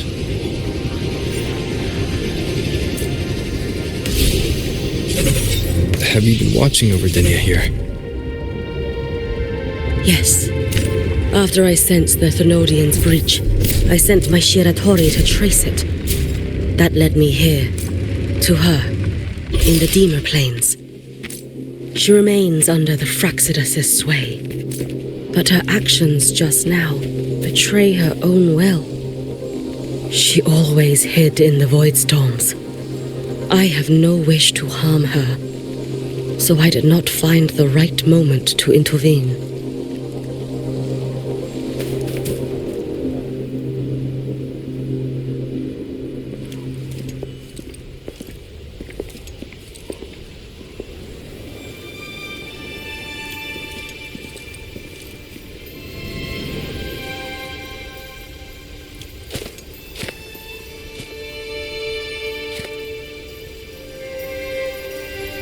Wait here. This seal is wrought from the future's tithe. To put it simply, I drew upon countless versions of my future self and anchored them here to suppress the void matter. To break the seal is to reclaim those futures. That task is mine alone. I understand. I'll leave it to you. There is one thing. With Aleph 1 active, I may not be able to restore this seal once it is broken. You choose the most perilous path at the most perilous time.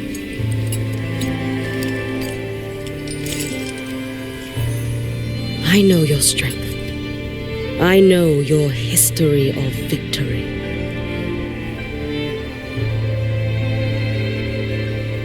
To take such a risk? Is it because you remain confident you will not fail? That you cannot lose to the Thenodians? No, I've failed before. I don't think anyone can win forever. If I'd never lost, maybe I'd still have my memories. I wouldn't need to start over. And Solaris would be free from the lament. I do this because I can. And because someone has to. And what if you fail?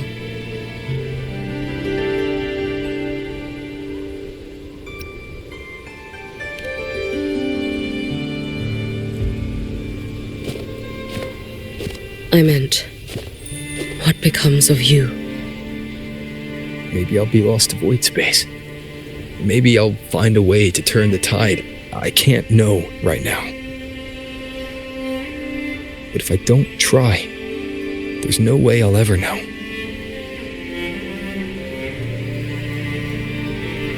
What makes me scared isn't coming up short. It's the thought of not giving it my all. The cost of this attempt is steep, and you bear the weight of many. I expected more caution.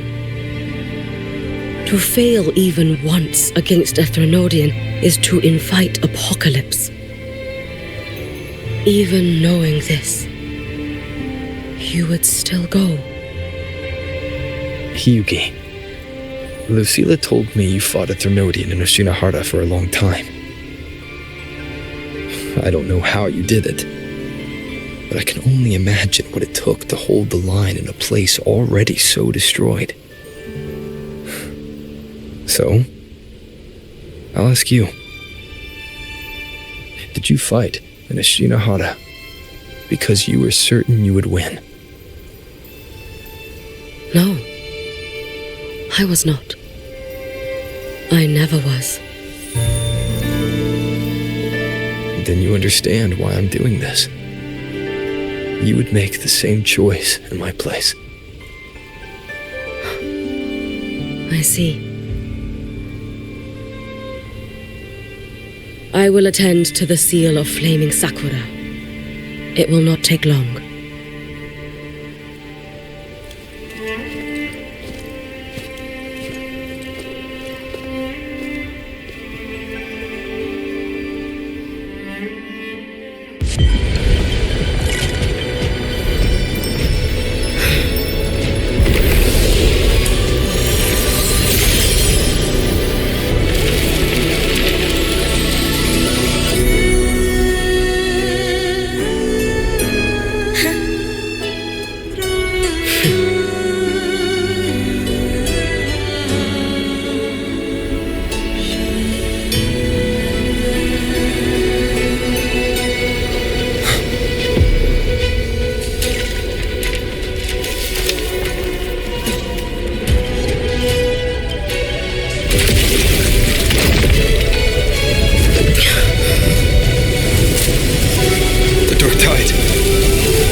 Choose the easier future.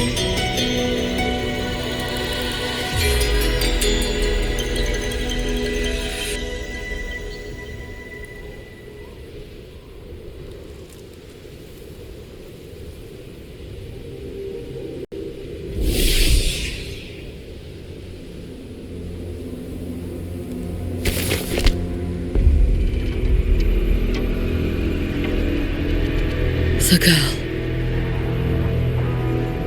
It's been a while, Miko of Flaming Sakura. And you as well, Rover. I burned my future as a Threnodian resonator. Your plan holds no meaning now. Every step in our dance has its purpose, Lady Miko. Our paths have crossed often, but in my design, this is our true introduction to each other. Because at last, I have a masterpiece, worthy of your attention. You infiltrated the collective for Dini and Hyugi. You wanted Leviathan's power, to merge them into one. Denia was always a Fraxidus creation. She is honored to be used as intended. A creation? The Mia disappointment made me think. If I could just create a superior vessel, one refined by a Miko spirit, perhaps it might bear the full might of a Threnodian's power. As for the outcome, you would know better than I, Lady Miko. Wordplay won't change your failure. Leave, you tedious avatar.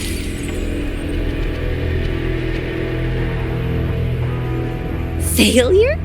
No. Listen, you two. I'm just showing Solaris another possibility. If we made one, Denia, we can make another. And another. Until we hold a complete obedient Threnodian resonator in our hands. Your own borrowed future showed you that. A true Threnodian resonator will exist.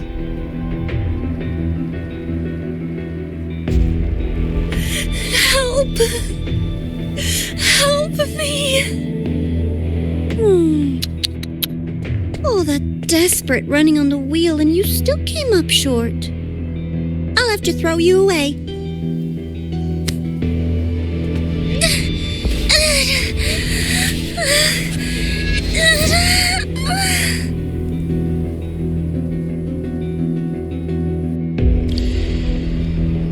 She can deny it all she likes, but the void in her heart is the same as Aleph One's. That emptiness, it will always pull her towards the Threnodian's power.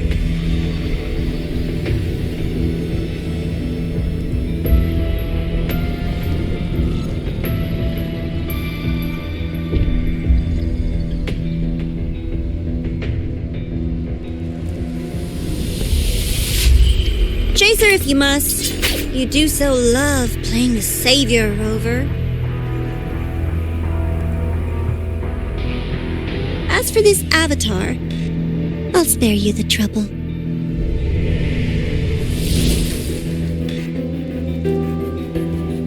Wasting time on one of their avatars is pointless. Come on, Hiyuki.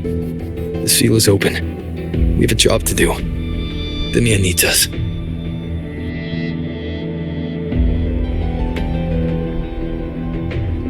If you wish, I can tell you about my history with the Fraxidus. But of course, Denia is the more pressing matter. It's not hard to guess. The Grand Architect wanted your power as the Miko of Flame and Sakura, didn't they? But like you said, you burned that one future as a Threnodian resonator. You can be done with them.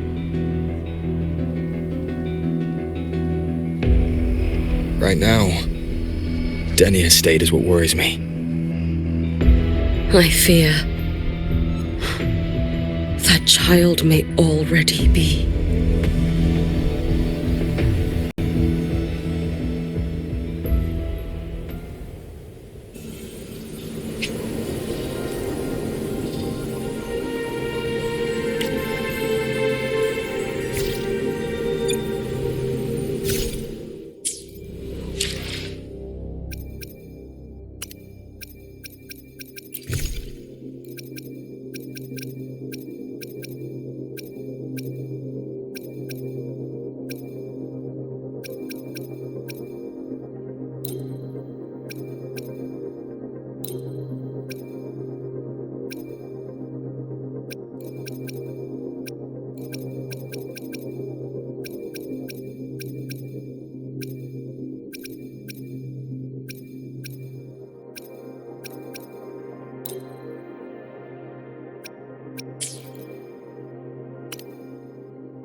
I curse you!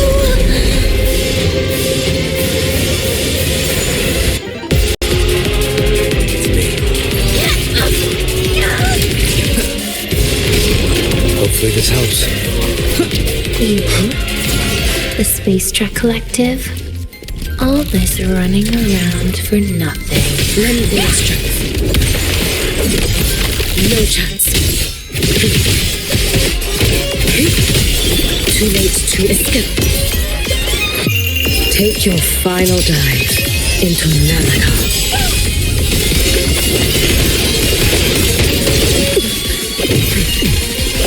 Listen.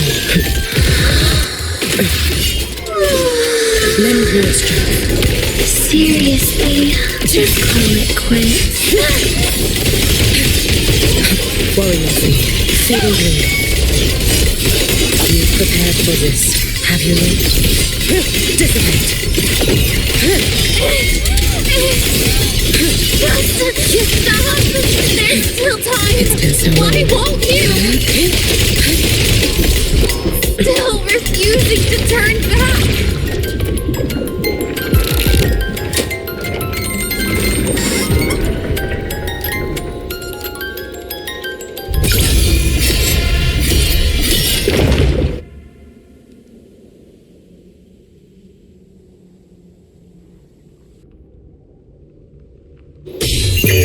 May the Sakura incinerate. Burn this self away. Lend me your strength. Damn you! Outward! Wind curls, waves follow. Tempest of slashes. Wind howls. Unfettered by bounds. One more time. Annihilation! The wicked will face judgment! You should have run.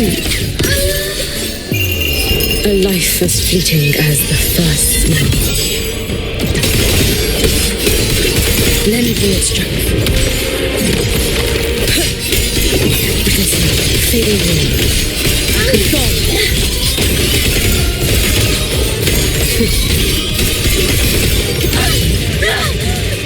This is all pointless!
Go inside.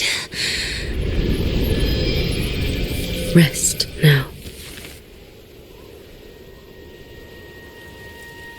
Do not worry. The void matter frequency within her has weakened. She will recover.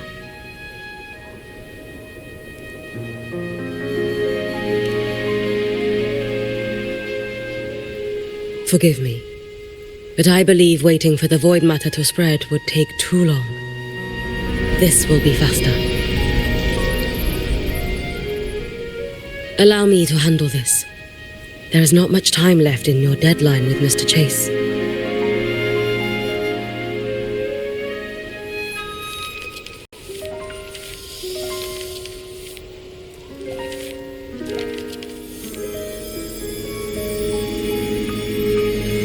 My Shiratori can guide you through void matter, but the concentrations here go beyond its strength. So I will draw upon a future where I learned to fully channel its power. It will protect you and help you find the path you seek.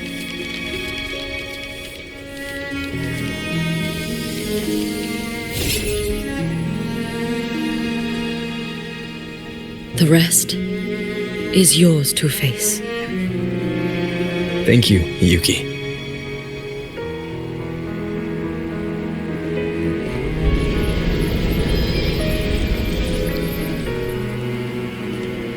I've read the Space Trek Collector's report on Imeth.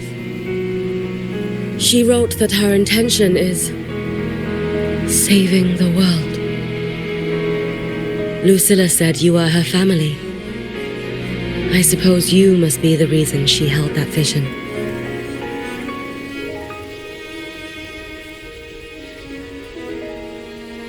Do you regret it?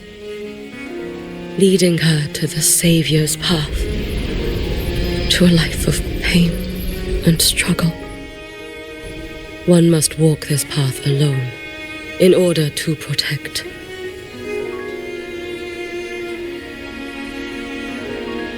And those who walk it out of admiration will lose themselves in the mire. No, Yuki. I don't seek Imeth to confess my regrets.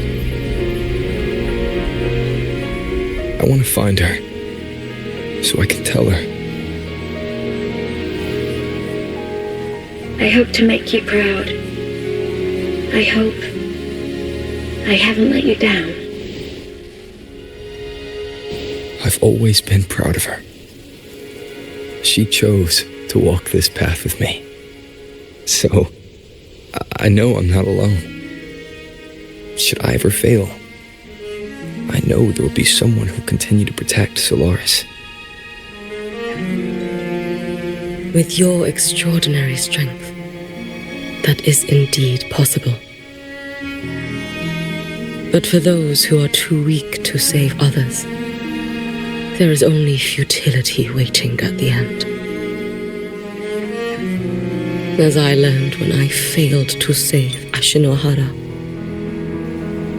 All I can do now is hold my Sutsu tightly to ensure that after Hyuki, there will be no more Miko of flaming Sakura. That is all that remains.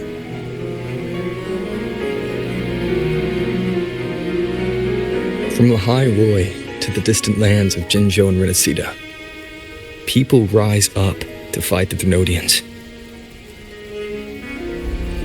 I've been a part of that fight.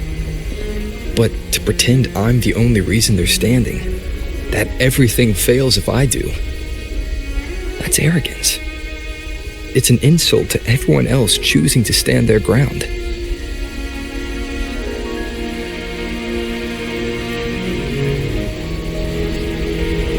My victories were never mine alone. If even one person makes it to the end of this road, then we're still winning. Yuki, when you're walking alone and feel that weight, just stop for a moment. Look around. Stop. You'll see that there are people who draw strength from you. People out there who are proud of you. And when you finally reach the end of your journey, you'll know it was never futile.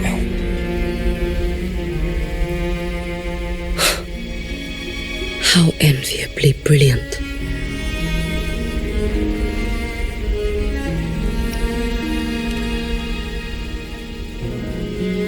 It is nothing.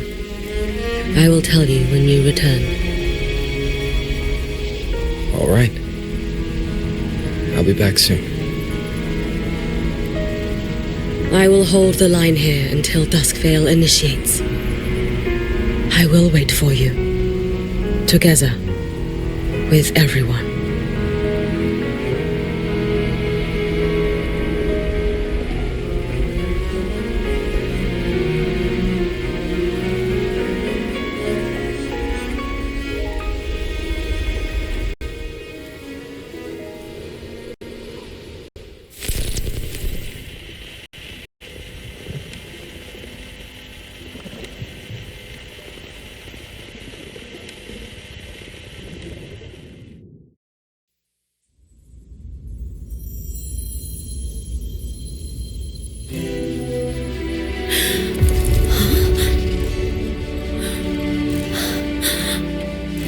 Exostrider?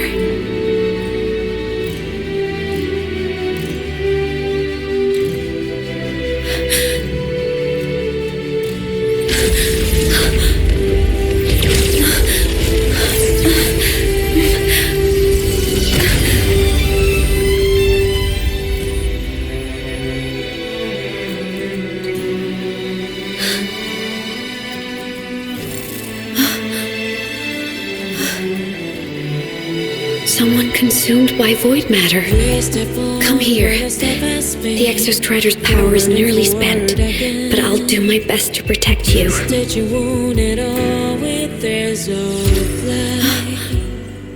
This frequency. No! Your existence is already nearly... Where am I? Did the void storm consume me? Am I dead? Is this void space a higher dimension? Our existence is fading. Did you just say that time and space have no meaning? Who's speaking? I can't see you, but I can feel you. Sound doesn't travel here. Thoughts do.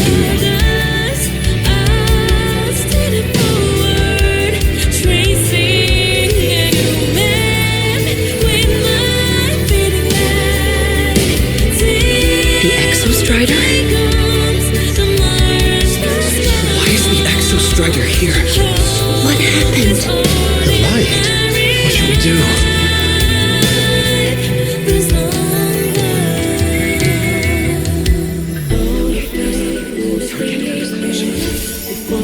It's too dangerous, too dangerous. What are you doing? This is meaningless. That's enough. It's futile. Our lives already ended in the void. I heard the Exostrider's cry for help. I want to find it. Time and space don't mean a thing. We'll never reach it. I know what the Exostrider means to the Highboy, but it is meaningless. You want to save it? How? It's futile. But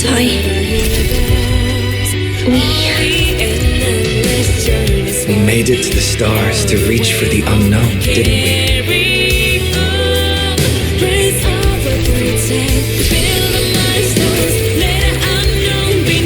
Just another step on the long road of discovery. You... This is where we came from. A space-time coordinate with the Exostrider as the origin? But that's impossible inside a black hole.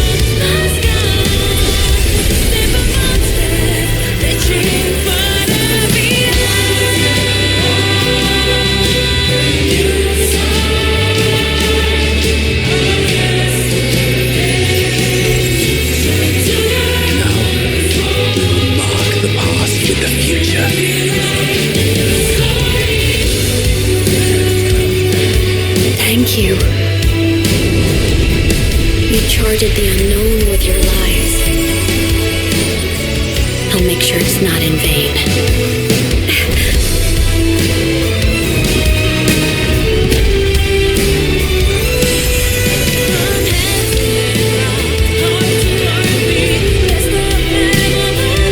The light of the origin point. We will bear it.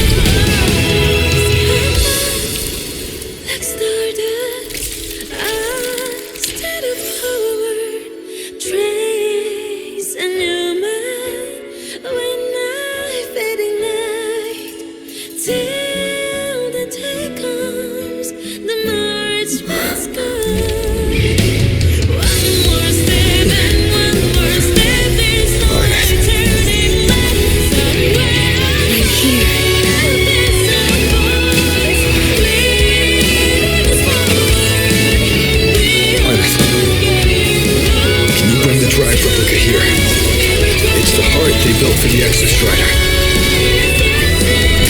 Don't worry. This time, we'll save the world together. Okay. I'll bring you back humanity's hope. So, wait for me.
The Exostrider's frequency is decaying.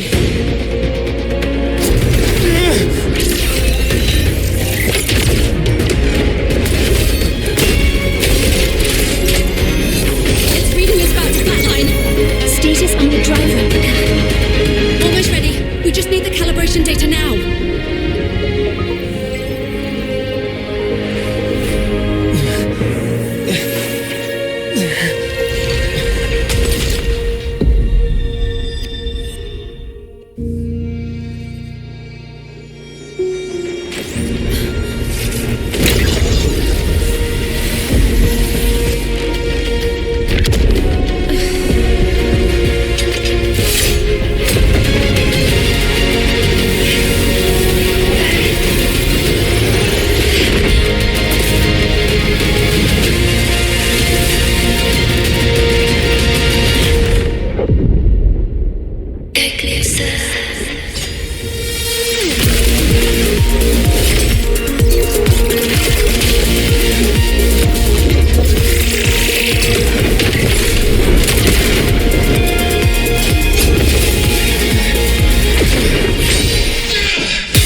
Ascension complete.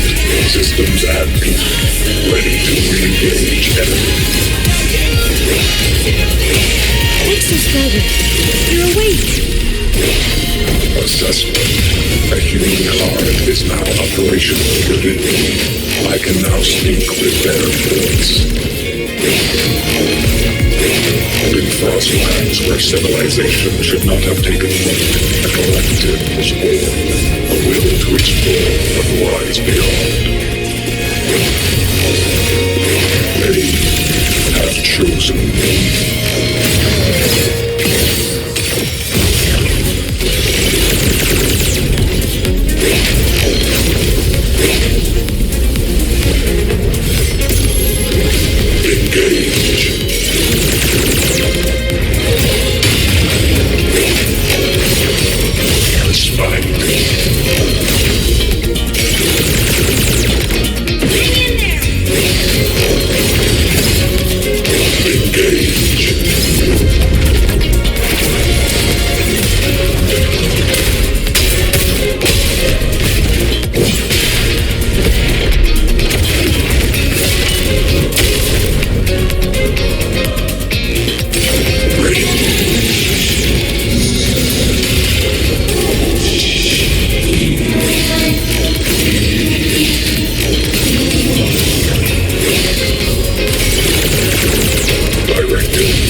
Now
void matter responses within this sector have dissipated.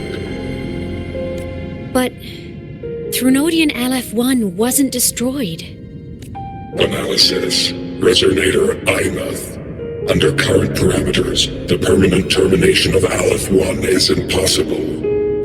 Therefore, I exercised autonomous judgment and exiled it to the furthest reaches of this universe. Request. Arbiter, permission to remain. Before your final judgment, allow me to submit a log of my experience in the High Roy. Log retrieval. On multiple return transits, I was detected by Aleph-1. It pursued me, its objective to enter Solaris through the Strider Gate. It attacked. I fell. But Resonator Imuth answered me with her power, and I was able to banish a part of Aleph-1. I should have initiated a full system seal to await repairs, but I saw countless pairs of terrified eyes. Discovery. The Roya in the Frostland stood helpless before the Threnodians' void matter calamity. I saw panic and dread.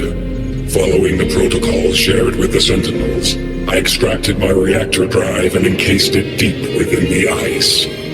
Then I powered down to slumber. Exception. A momentary reactivation occurred. Resonator Imuth resonated with me a second time. She required my power to mend the Strider Gate rift.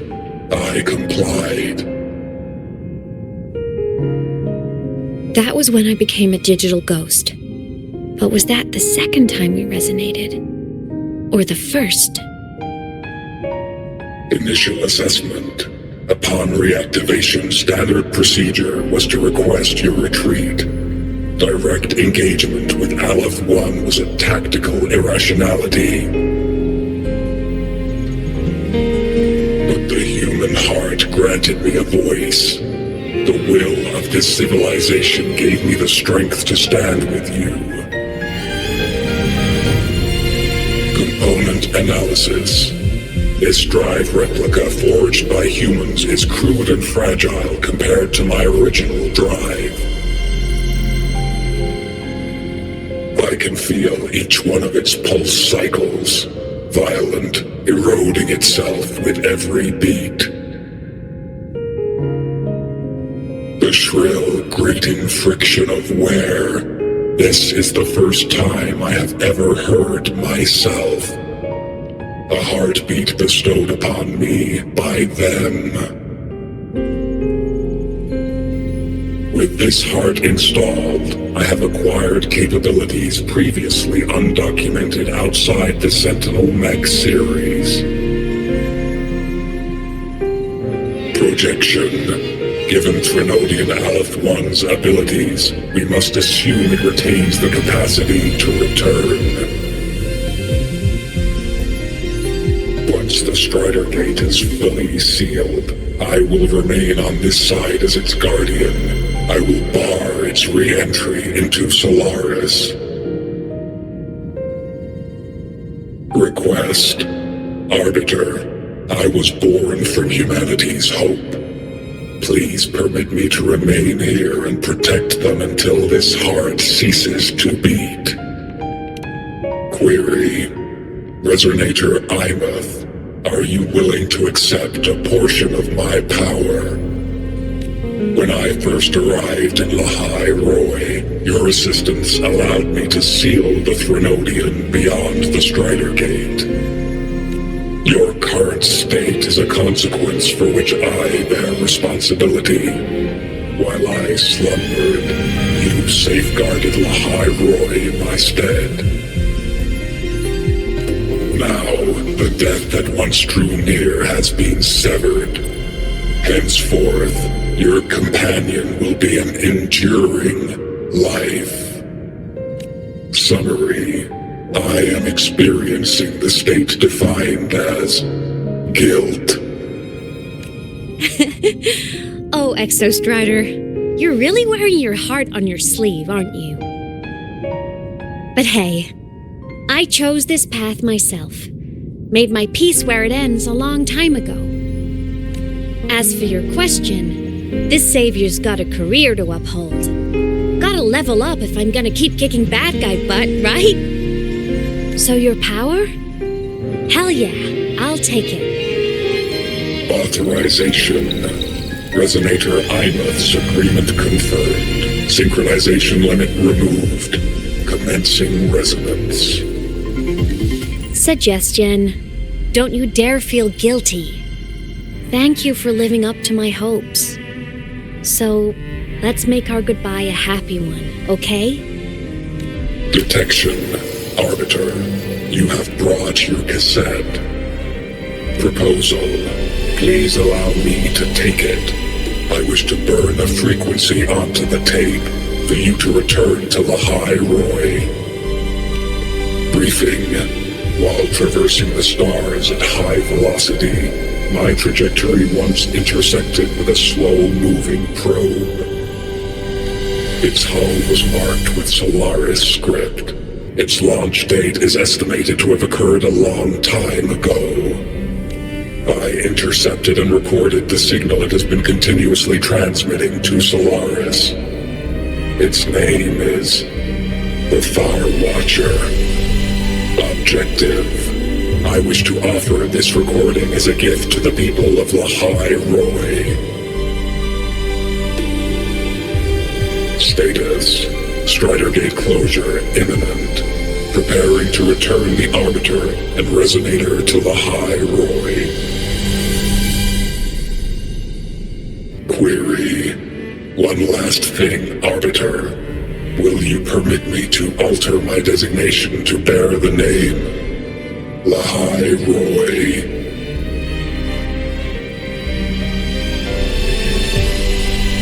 Designation change complete. Thank you, Arbiter. Valediction. Farewell, Arbiter. Please deliver my temporary goodbye to the people who forged this heart. Prediction. We will meet again in the boundless sea of stars.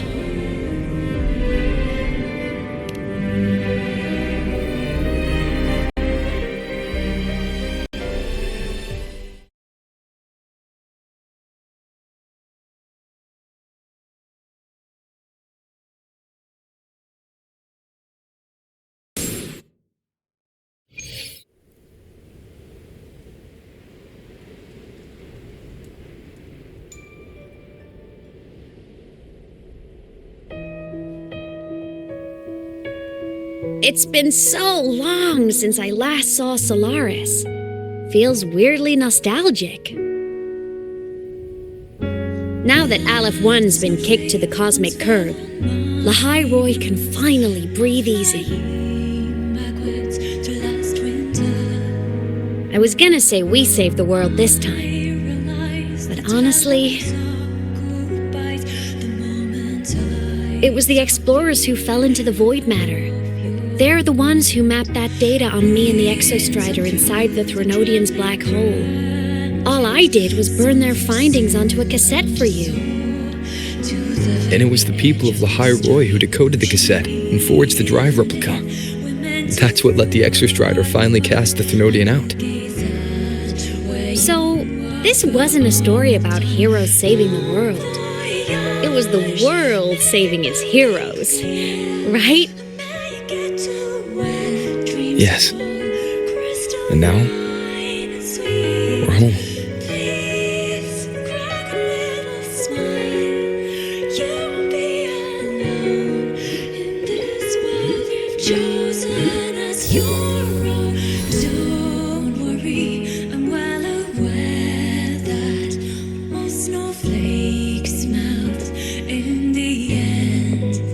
You're back.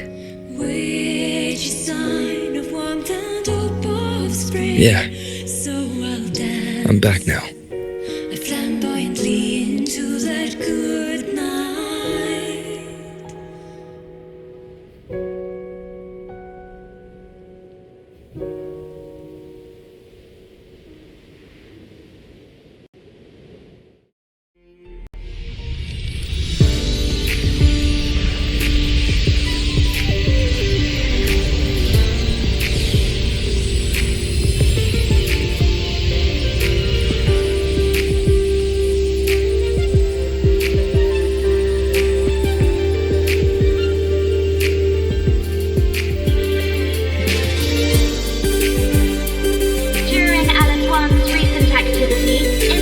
Successfully contained to the Dima planes. Within the planes themselves, void matter concentrations have dropped significantly across most sectors. Monitoring data from the space track collected confirms that Threnodian markers within the region of the High Roy have now fallen to near zero levels.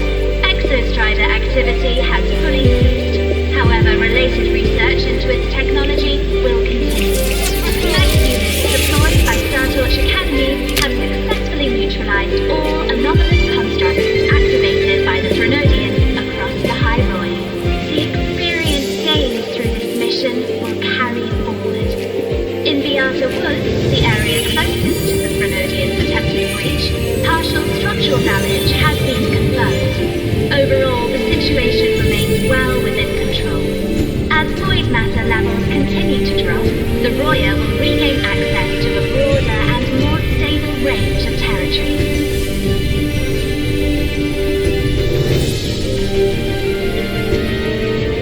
Once shrouded in void matter, the High Roy now stands restored. This was made possible by the choice of every star's explorer. The road ahead is vast. We will reach the stars, and then we'll keep going.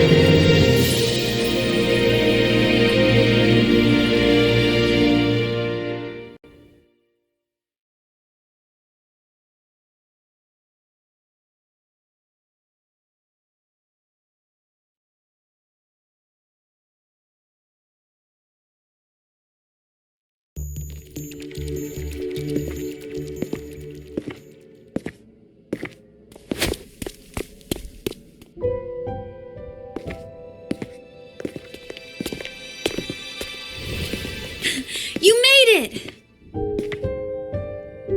Turns out, decoding what the Exostrider burned into your cassette was way tougher than the Institute thought. They only just finished today. Over here! Everyone's waiting for you.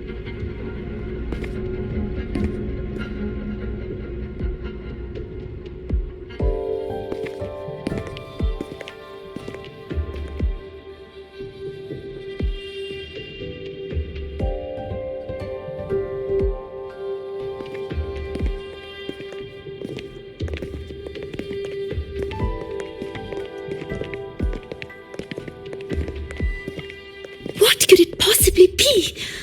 Oh, I can't wait to find out.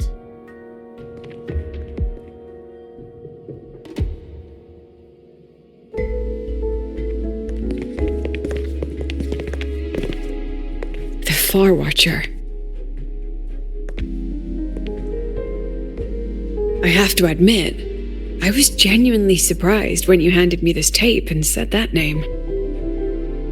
You said it was one of the 9 interstellar space probes, launched before the etheric sea engulfed Solaris.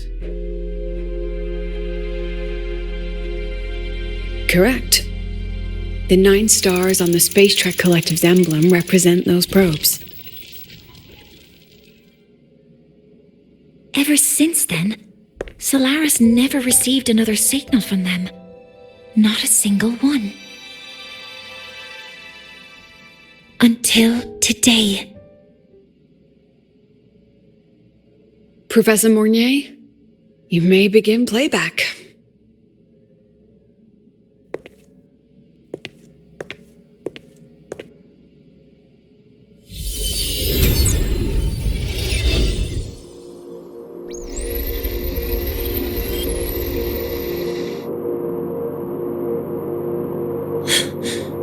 This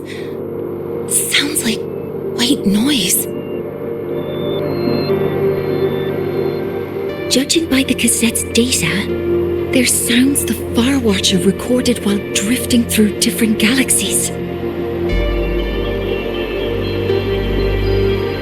Sounds that have been lost to us for centuries, silenced by the etheric sea. So that's why the Exostrider wanted to give these recordings to the explorers of Lahai today. Because this is a gift from light years away, sent by the explorers of Lahai past.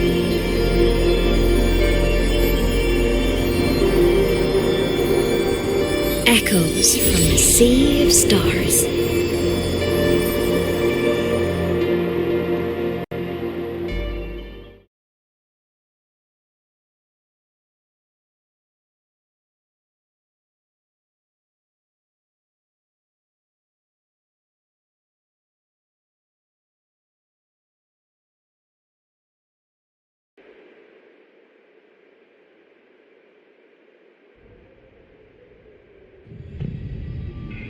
The Space Trek Collective has taken in that Denia girl, just as you wished, Grand Architect.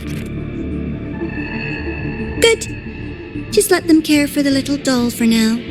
Such an extraordinary performance. I'm sure I can find another role for her later.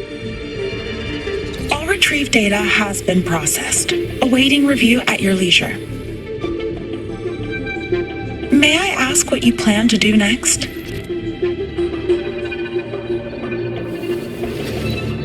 Plans are progressing everywhere, it seems. I've dallied in Lahai long enough. Time to stretch my legs. Cristoforo, be a dear and run a message to Eris in the new Federation for me. Understood.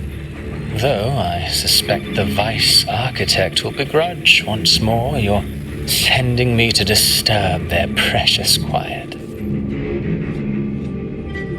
Oh, and will you require me to draft a prologue for your characters? No need.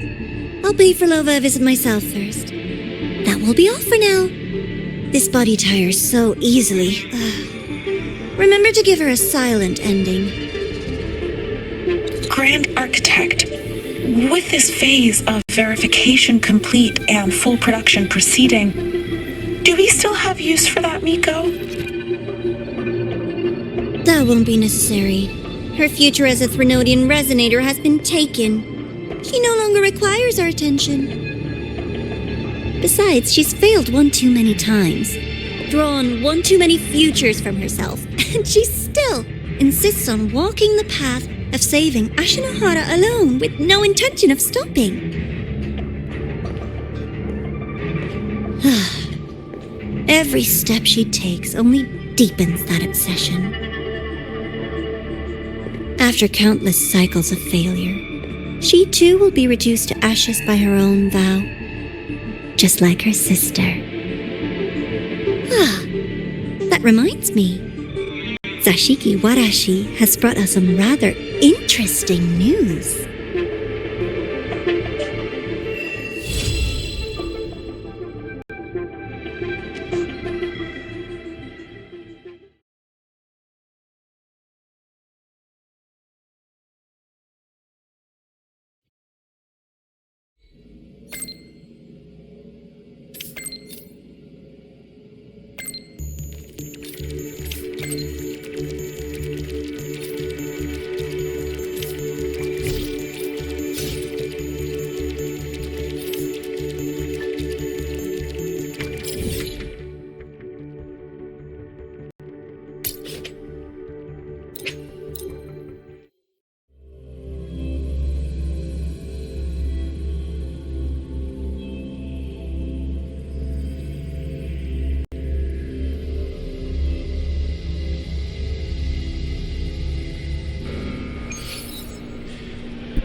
Slave to the man. Just look at this parrot. Please, like you were fascinating. No quick.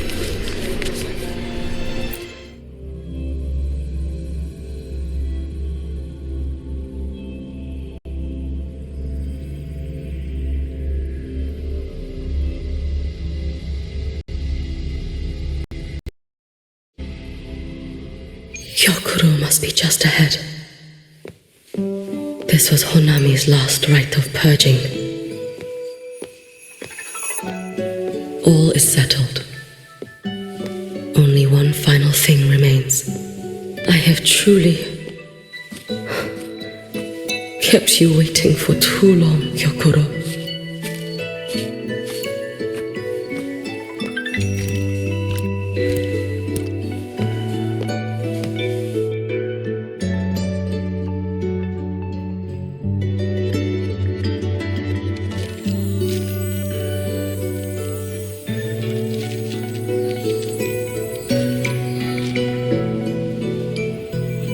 Finally came to see me. Yes, I have come. Made up your mind? I have. Ready to kill me then?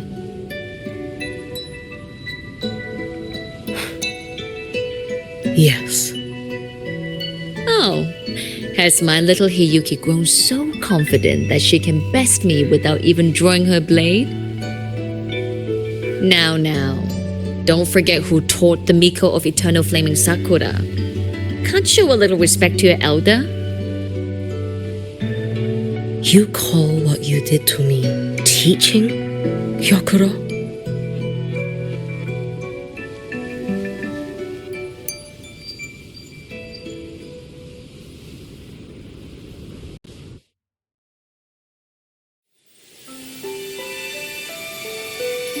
Come then. Miko of Eternal Flaming Sakura.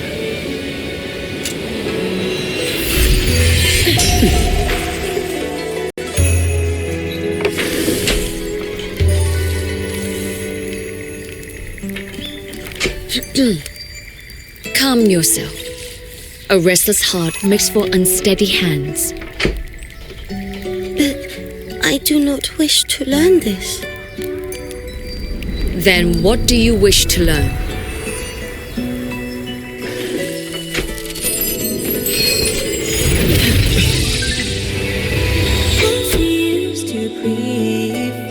This girl will become a great archer. No, look at her hands. There are swordsman's hands. Not in this life. Her hands aren't ones to hold a blade. Isn't that right? Well now, you have refined your technique.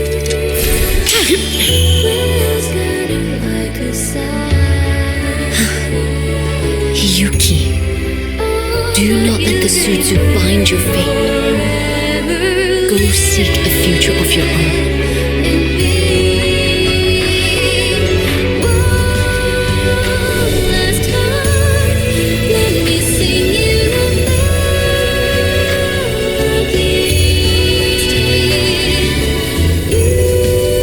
Focus, Hiyuki. Survive its strike and reach your tomorrow.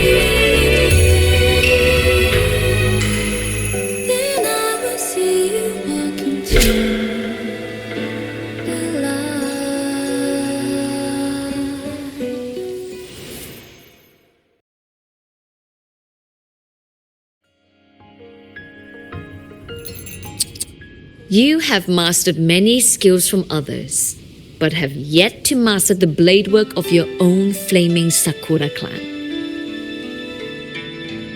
The last Miko withheld too much. She refused to teach me a single technique. Do you resent her?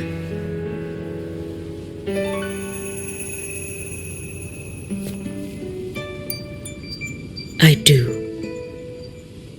Even now? Every moment.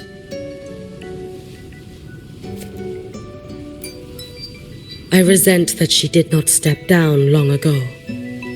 Instead, she burned every future she had and left nothing behind, not even ashes. I resent that she did not pass her skills to me, that she sent me away each time she trained. Now, there is nothing of her left in me. Hiyuki. I resent that she always told me to be myself, yet chose a death that was nothing like herself. And you resent that even after dying? She lingered as a spirit, waiting only for you to send her on. I was being cruel, wasn't I? It's just, I couldn't let my fear go. No one understood the scale of your gift, Hiyuki. Your potential to tame even a Threnodian. If you drew such a future, would everything not become much easier? Gyokuro, Shh. As long as it comes from your own heart and will, any future you choose is acceptable.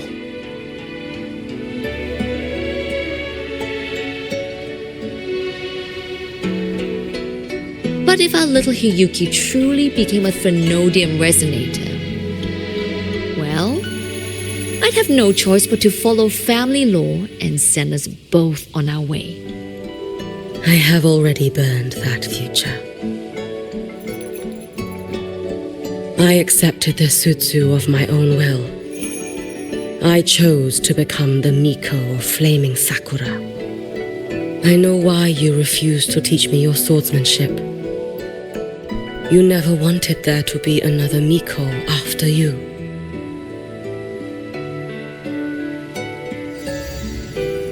I will fulfill that wish, sister.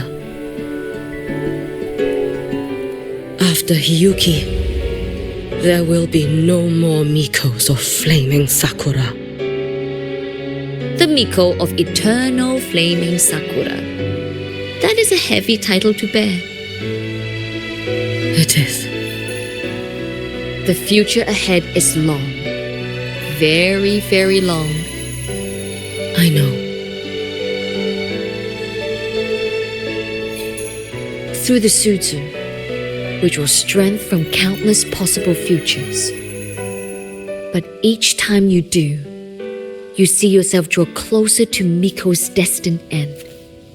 A future burned to cinders, leaving nothing behind.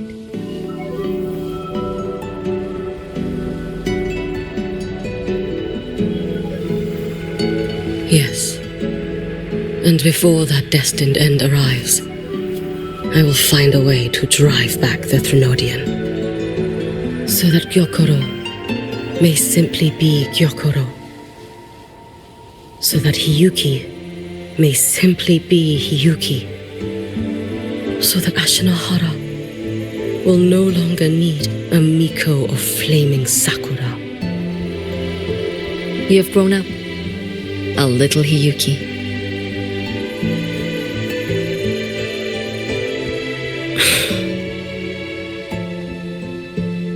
I met someone, sister. Unlike me, who failed Ashinohara. He always finds a way to save. That must be difficult for you to bear, little Hiyuki. Yes, at first, it was. Hearing tales of his exploits, I felt a deep admiration. No, perhaps it was closer to jealousy. I thought, if only I possessed his strength, then my days would not be filled with regret. Ashinohara would be saved, and I, in the peace that followed, could have lived an ordinary life. But upon meeting him, I came to understand. Even a great savior carries many pains and failures. And the path of a savior is walked not alone, but alongside countless others. Gyokuro. Yes? I have always admired you as the Miko of Flaming Sakura. And I have always held you in the highest honor. Even if one day I am burned to ashes, because of you, because of him, because they all exist, I am never truly alone.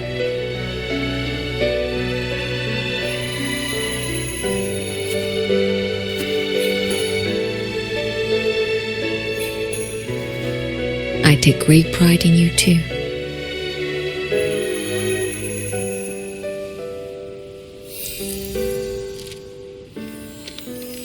Go on, Shiratori. Fly to where your heart desires. May the day come when you, too, step into spring as freely as anyone in this world.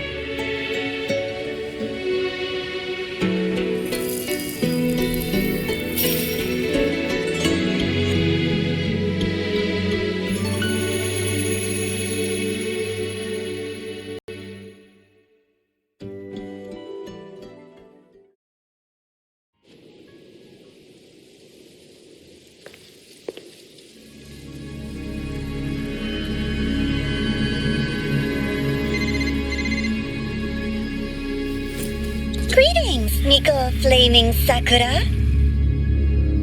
You. Oh, relax. I'm not here to recruit you. I just heard a piece of news and thought you might want to know. Not long ago, that island floating over the sea, your hometown, it vanished. All in a single day. Congratulations on your wish coming true, Lady Miko.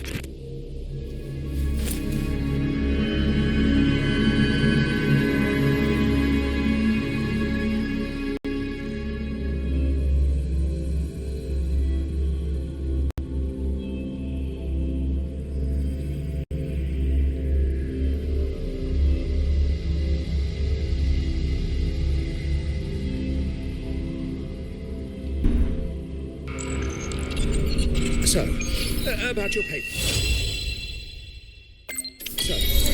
About your paper. Well, how do I put this gently?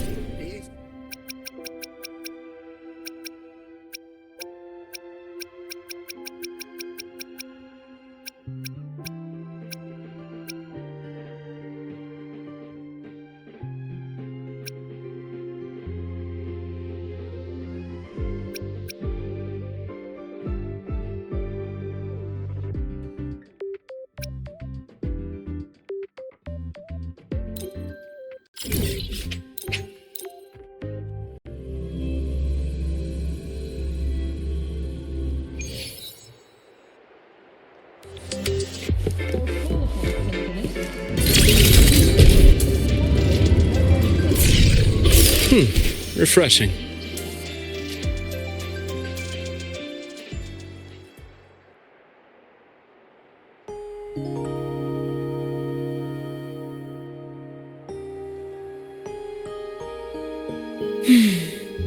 The spring breeze is so warm.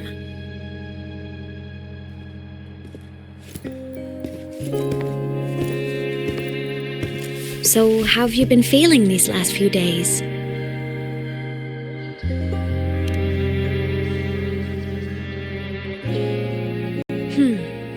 You soaked in void matter for that long? And you're telling me you're fine? Better not be lying to me.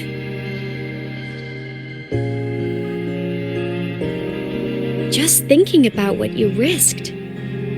Hey, don't you ever do something like that again, okay?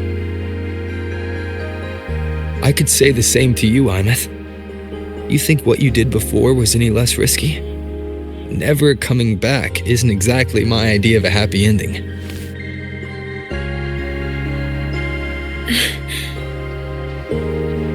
That...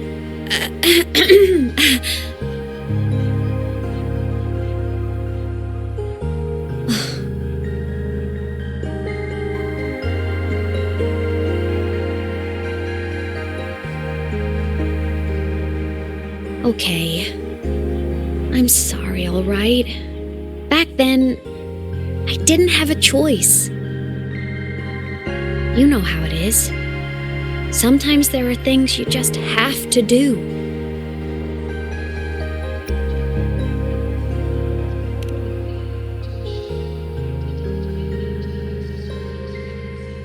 I won't do it again. Promise. Cross my heart.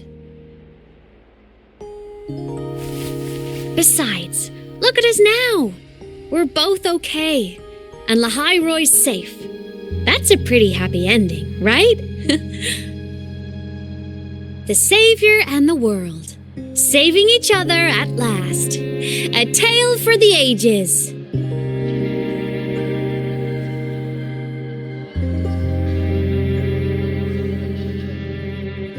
Imeth, there's something I want to ask you.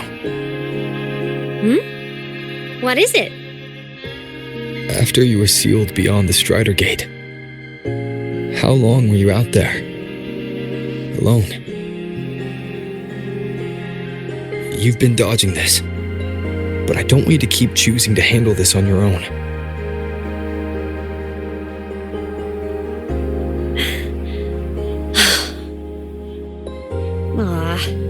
Feels like if I try to brush this off again, I'm gonna get scolded for real. Honestly, I can't really remember anymore. Toward the end, I couldn't even tell if time was still moving. It was just darkness, emptiness, over and over, boring, monotonous. But hey, I've had practice being alone. It's fine.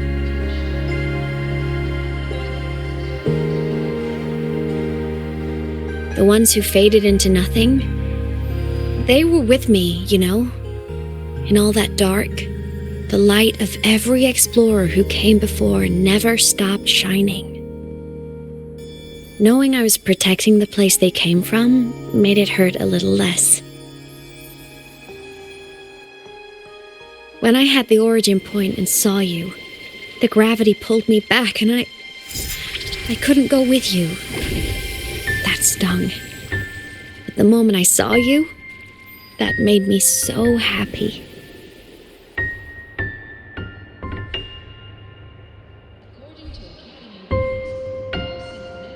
Seeing you again, that was enough.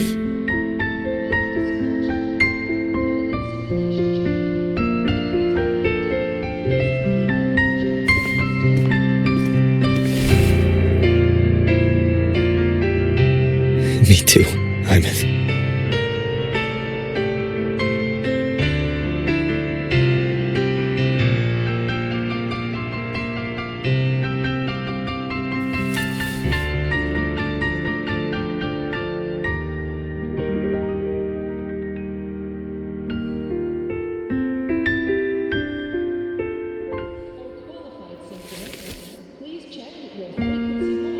Okay. This is getting way too heavy. Let's talk about something fun. You know, this whole thing is kind of a blessing in disguise. People could only see me before, but now I can pilot this shell to actually interact with people.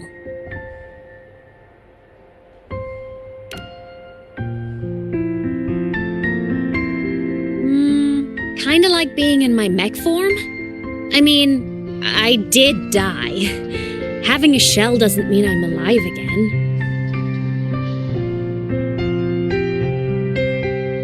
But it's similar to the exoswarm. And since I'm the Exostrider's resonator, I'd say piloting this body feels about right. And because of that, I've decided to stick around for a while and finish my studies. For a while? Yep. The Threnodian thing in Lahai Roy is already handled. And I want to be a real savior who helps more people. So after this, I'm gonna travel around Solaris. But first, I'll stay at Star Torch to graduate. I mean, I never even got my degree before I turned into a digital ghost. Gotta give my school days a proper send-off, you know?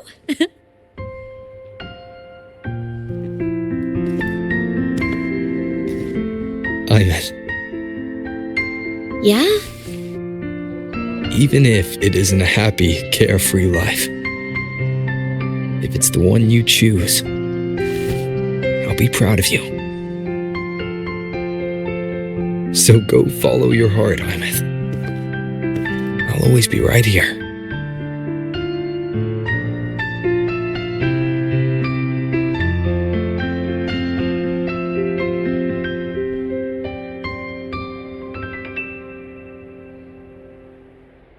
Okay. I won't forget.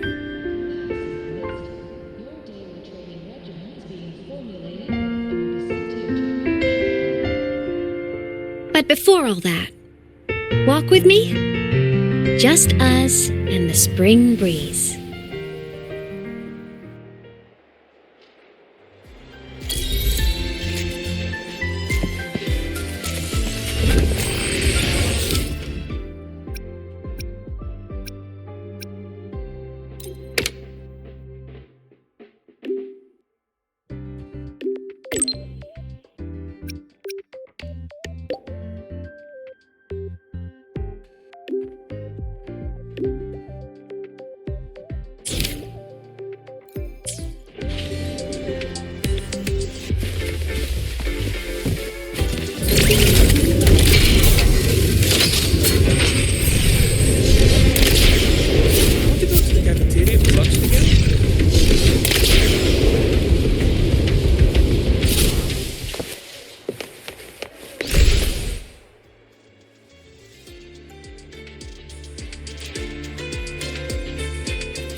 Yuki?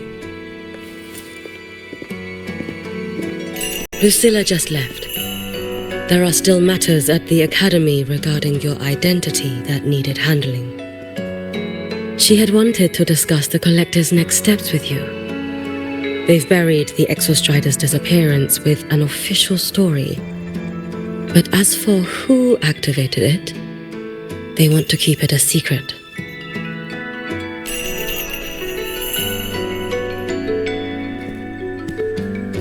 I'll be leaving Lehigh Roy before long. The fewer eyes on me, the better. Yes. She said that is the best way to protect you. Students will talk, that cannot be helped. But officially, the line is that the Exostrider awoke on its own. A wise choice. Fame is no blessing. If the Collective draws scrutiny from other regions, your freedom may not remain your own. That was all she wished to convey. But I waited here to tell you something else.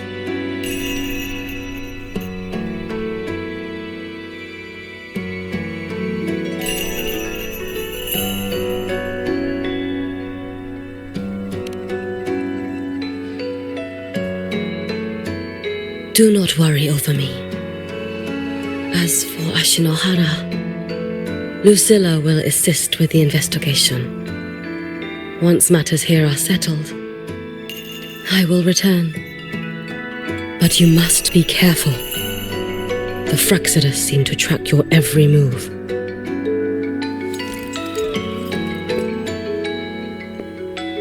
Their plans for Denia and me may have failed, but it proves one thing. They have found a way to harness Thrunorian power. Spying from the shadows. That does sound like them. Thank you. I'll be careful. By the way, how is Denia?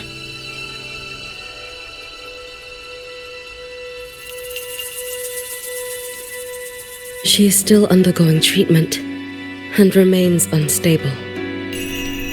The Collective seem to have special arrangements for her.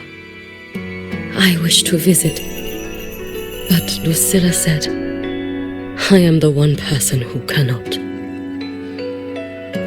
Well, it was your blade that struck her down.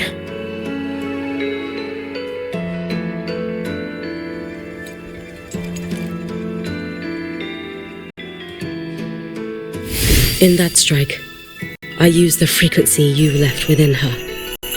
The one that separates. That was what freed her from the Threnodians' control. So in her eyes, you are likely just as frightening as I am. Still, I hear her disposition may have changed. I should like to visit her one of these days.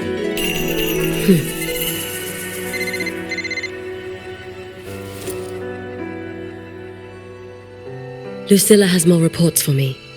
Something about Ashinohara. I should go. Okay. If I can help with the Shinohara, just let me know. Rest easy. As the Savior himself taught me, this long road to save Ashinohara was never meant to be walked alone.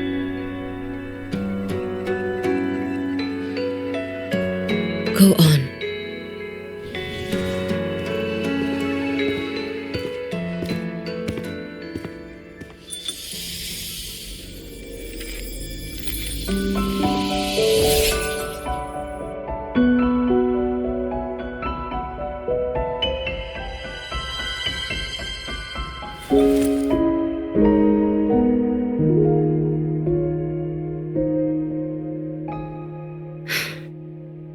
Perhaps I too can walk toward the spring you spoke of.